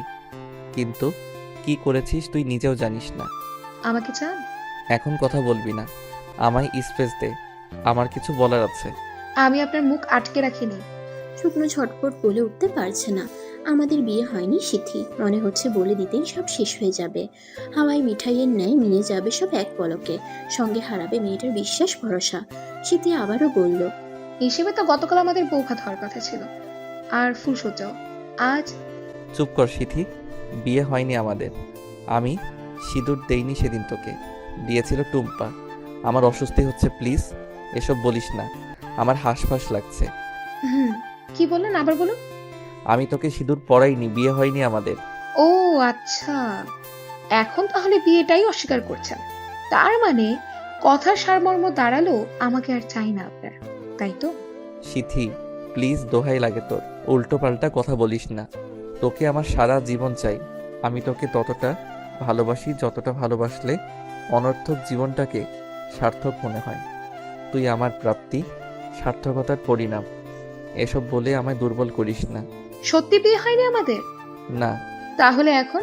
তুই চাইলে, আমি চাইলে আমরা সত্যি সত্যি বিয়ে করতে পারি। তারপর? শুকনো কিছু একটা বলতে গিয়েও চুপ হয়ে গেল। থেমে সময় নিল কয়েক মুহূর্ত, অতঃপর কৌতূহলী মুখা অবয়বে প্রশ্ন করল। তুই জানিস সব, তাই না? জানি তো কত কিছুই। আপনি কি জানতে চান সেটা বলুন। আমি যে সিঁদুর দেইনি সেদিন, তা তুই জেনে গিয়েছিস টুম্পার থেকে। তা না হলে এই মুহূর্তে তোর রিয়াকশন হতো ভিন্ন, হয় আমার চুল ছিঁড়তি, না হয় নিজের। জানি তো। তাহলে এসবের মানে কি? মাকে বিয়ের কথা কেন বললি? সত্যি কথা বলে হজম করতে কষ্ট হবে। তোকে পুরোটা হজম করার ক্ষমতা সৃষ্টিকর্তা বোধহয় একমাত্র আমাকেই দিয়েছেন। আমি আপনাকে ভালোবাসি না। জানি, আর বিশ্বাসও করি না। এটাও জানি। নতুন কিছু বল। কিন্তু কিন্তু ভালোবাসি না, কিন্তু বাসতে চাই। বিশ্বাস করতাম না, এখন থেকে করতে চাই। স্মৃতি থেমে পুনরায় বলল। আমার স্বপ্ন আপনাকে সঁপে আপনাকে গ্রহণ করতে চাই। আপনার ভালোবাসা কেমন যেন লোভ লেগেছে, ইচ্ছে করছে সবটা পেতে। আপনার চেয়ে এইটার কাউকে হয়তো পাবো, তবে আপনার মতো কাউকে পাবো না। স্মৃতি আবারও থামলো, ভারী শ্বাস টেনে ফির বলল। আপনি আজ সহজেই পেয়ে গেছেন আমায়।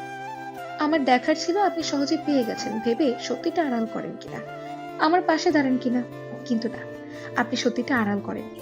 আমাকে হারানোর ভয় বুকে চেপে সত্যিটা বলেছেন। আমার পাশে দাঁড়াননি, বরং আমার চাওয়ার এক ধাপ উপরে গিয়ে দাঁড়িয়েছেন আমার সামনে, আমাকে আড়াল করে, আমার ঢাল হয়ে। তবে হ্যাঁ, ভাবেন এসব প্ল্যান করে করেছি। হুট করে মাথায় এসেছে, হুট করে সিদ্ধান্ত নিয়েছি। কিন্তু সিঁদুরের ঘটনাটা আপনার মুখ থেকেই শোনার ছিল, এজন্যই টিকেছিলাম সকাল 10টায়। ভেবেছিলাম বলবো যে বিয়ে যখন হয়েছে আজকেই আমায় বই মর্যাদা দিয়ে ঘরে তুলতে হবে। আপনি যদি তখন আমাকে পেয়ে যাওয়ার আনন্দে সত্যি লুকিয়ে যেতেন, তবে আসলে হারাতেন আমায়। আর যদি সত্যিটা বলে শুদ্ধ মনে আমায় নতুন করে চেয়ে নিতেন, তবে দিয়ে দিতাম নিজেকে। এই ছিল অভিপ্রায়। কিন্তু আপনি তো দেখাই দিলেন না, এদিকে জ্বর বাঁধিয়ে বসে আছেন। তারপর আপনার মায়ের সাথে এসে দেখি আপনার এই অবস্থা, তার উপর ওনার ওসব আচরণ। হুট করতে সিদ্ধান্ত নিয়ে বসলাম, হয় এসপার নয় ওসপার। শুকনো বাঘারা হয়ে বসে রইল, কিছু বলার মতো শব্দ খুঁজে পেল না। সিথিও বসে রইল চুপচাপ। বেশ খানিকক্ষণ পর শুকনো বলল। আমার কেমন যেন লাগছে। কেমন? শুকনো উত্তেজনা সামলে বলল। আমায় বিয়ে করবি সিথি, আজ, এক্ষুনি? যদি ভুল না হয় তবে আপনার বাবা আমার বাবার সাথে কথা হয়তো বলছে এখন। যদি সুবিধা করতে পারেন তবে সামাজিকভাবে আজই বিয়ে সম্পন্ন করাবেন। আর যদি ওনার মনে হয় আমার বাবা আমায় পার করে দিয়েছে ভেবে আর হাত উপর করবে না, তাহলে চেষ্টা করবেন আমায় বাড়ি থেকে বের করে দিতে। তাহলে বরং বসে বসে ব্যাগ গোছাই। আপনি কি আমার বাড়িতে গিয়ে ওঠার ধান্দা করছেন? করছি, তবে শব্দটা আমার নয়, বল আমাদের। না তোর বাবার বাড়ি, আর না আমার বাবার বাড়ি। সিথি পাল্টা প্রশ্ন ছোড়ার আগেই ঘরের দরজায় এসে হাঁক ছাড়লো শতরূপা। শুকনো আর সিথি দুজনেই বাইরে এলো। শুকনোর বাবা জানালেন সিথির বাবার সাথে কথা বলেছেন তিনি, তার কোনো আপত্তি নেই বিয়েতে। তার উপর সমস্ত দায়িত্ব দিয়েছেন সিথির অভিভাবক হিসেবে। সিথি জিজ্ঞেস করলো। আমার সঙ্গে কথা বলতে চেয়েছিল? প্রশ্নে যেন কিছু একটা ছিল। শুকনো ক্ষীণ অনুভব করলো তা। শুকনোর বাবা জানালো এমন কিছু বলেনি সিথির বাবা। অতঃপর বড়রা সবাই মিলে সিদ্ধান্ত নিল বিকেলে পাড়ার মন্দিরে নিয়ে সামাজিকভাবে বিয়ে হবে। তারপর সিথিকে বরণ করে ঘরে তুলবে আনুষ্ঠানিকভাবে। আপাতত সিথি আর শুকনোকে আলাদা থাকতে বলা হলো। এর মাঝে একে একে পাড়ার লোকজন আসতে লাগলো বাড়ির দুয়ারে। তবে শতরূপা এখন একদম চুপচাপ। কোনো হই হল্লা নেই, চেঁচামেচি নেই, নেই গম্ভীরতাও। বেশ স্বাভাবিকই লাগছে। সিথি আজ করলো খানিক, সম্ভাব্য কারণটা মাথায় খেলে গেল। দুপুর গড়িয়ে বিকেল হতে না হতেই সামাজিকভাবে বিয়ে সম্পন্ন হলো সিথি আর শুকনোর। বিয়ে উপলক্ষে পাড়ার মানুষজন প্রায় সকলেই উপস্থিত মন্দিরে। শুকনো বাড়ি ফিরল সিথিকে সঙ্গে নিয়ে মহা আনন্দে, যেন বিশ্বজয় করেছে আজ। আশেপাশে এত এত কানাঘুষা বিন্দু মাত্র বিচলিত করতে পারেনি সিথি আর শুকনোকে। বরণ শেষে শুকনোর ঘরে রাখা হলো সিথিকে। সন্ধ্যা পেরিয়ে রাত প্রায় 8টা। কেউ এসে আশীর্বাদ করছে, কেউ শোনাচ্ছে কথা। তারপর সিথির পাল্টা জবাব তো আছেই। কেউ বিনোদন নিচ্ছে তো কেউ নিজেই বিনোদনের পাত্র বনে যাচ্ছে সিথির ধারালো কথায়। দেখতে দেখতে রাত 10টা বাজে ঘর খালি হলো। রাতের খাবার নিয়ে এলেন শঙ্করী রানী। নাতনিকে খাইয়ে বসে রইলেন কিছুক্ষণ চুপচাপ। হয়তো অনেক কিছুই বলার ছিল, কিন্তু না বলেই চলে গেলেন। সিথি দীর্ঘশ্বাস ফেলল। শঙ্করী রানী যেতেই ঘরে প্রবেশ করলো শুকনো। সিথি বিছানা ছেড়ে এসে প্রণাম করতে এলে শুকনো 5 হাত দূরে ছিটকে দাঁড়ালো। সিথি চোখ রাঙিয়ে বলল। এখানে দাঁড়ান চুপচাপ, এক পা নড়বেন। শুকনোকে দাঁড় করিয়ে প্রণাম করলো সিথি। শুকনো অস্বস্তিতে নিয়ে আছে। সিথিকে বলল। আজ তো কিছু দিতে হয়, আমি তো কিছু আনিনি। সিথি ব্যঙ্গাত্মক হেসে বলল। যেদিন সত্যি সত্যি ফুলসজ্জা হবে সেদিন দেবেন না হয়। শুকনো লজ্জায় মাথা নত করে ফেললো। সিথি ভাবতেও পারেনি শুকনো এতটা লজ্জা পাবে। এতদিনে জেনে এসেছে লোকটা ঠোঁটখাটা বেহায়া কিসিমের। আজ ঘাটে ঘাটে মেয়েদের মতো লজ্জা পেতে দেখে বিস্ময়ের কমতি নেই। আপনার লজ্জাও আছে? অবাক হচ্ছি আমি। শুকনো এমনভাবে চাইলো যেন কাঁচা চিবিয়ে খেতে এক্ষুনি মুখে তুলবে সিথিকে। মৃদু স্বরে বলল। আমি না হয় বেহায়া, নির্লজ্জ, তা তোর তো আছে।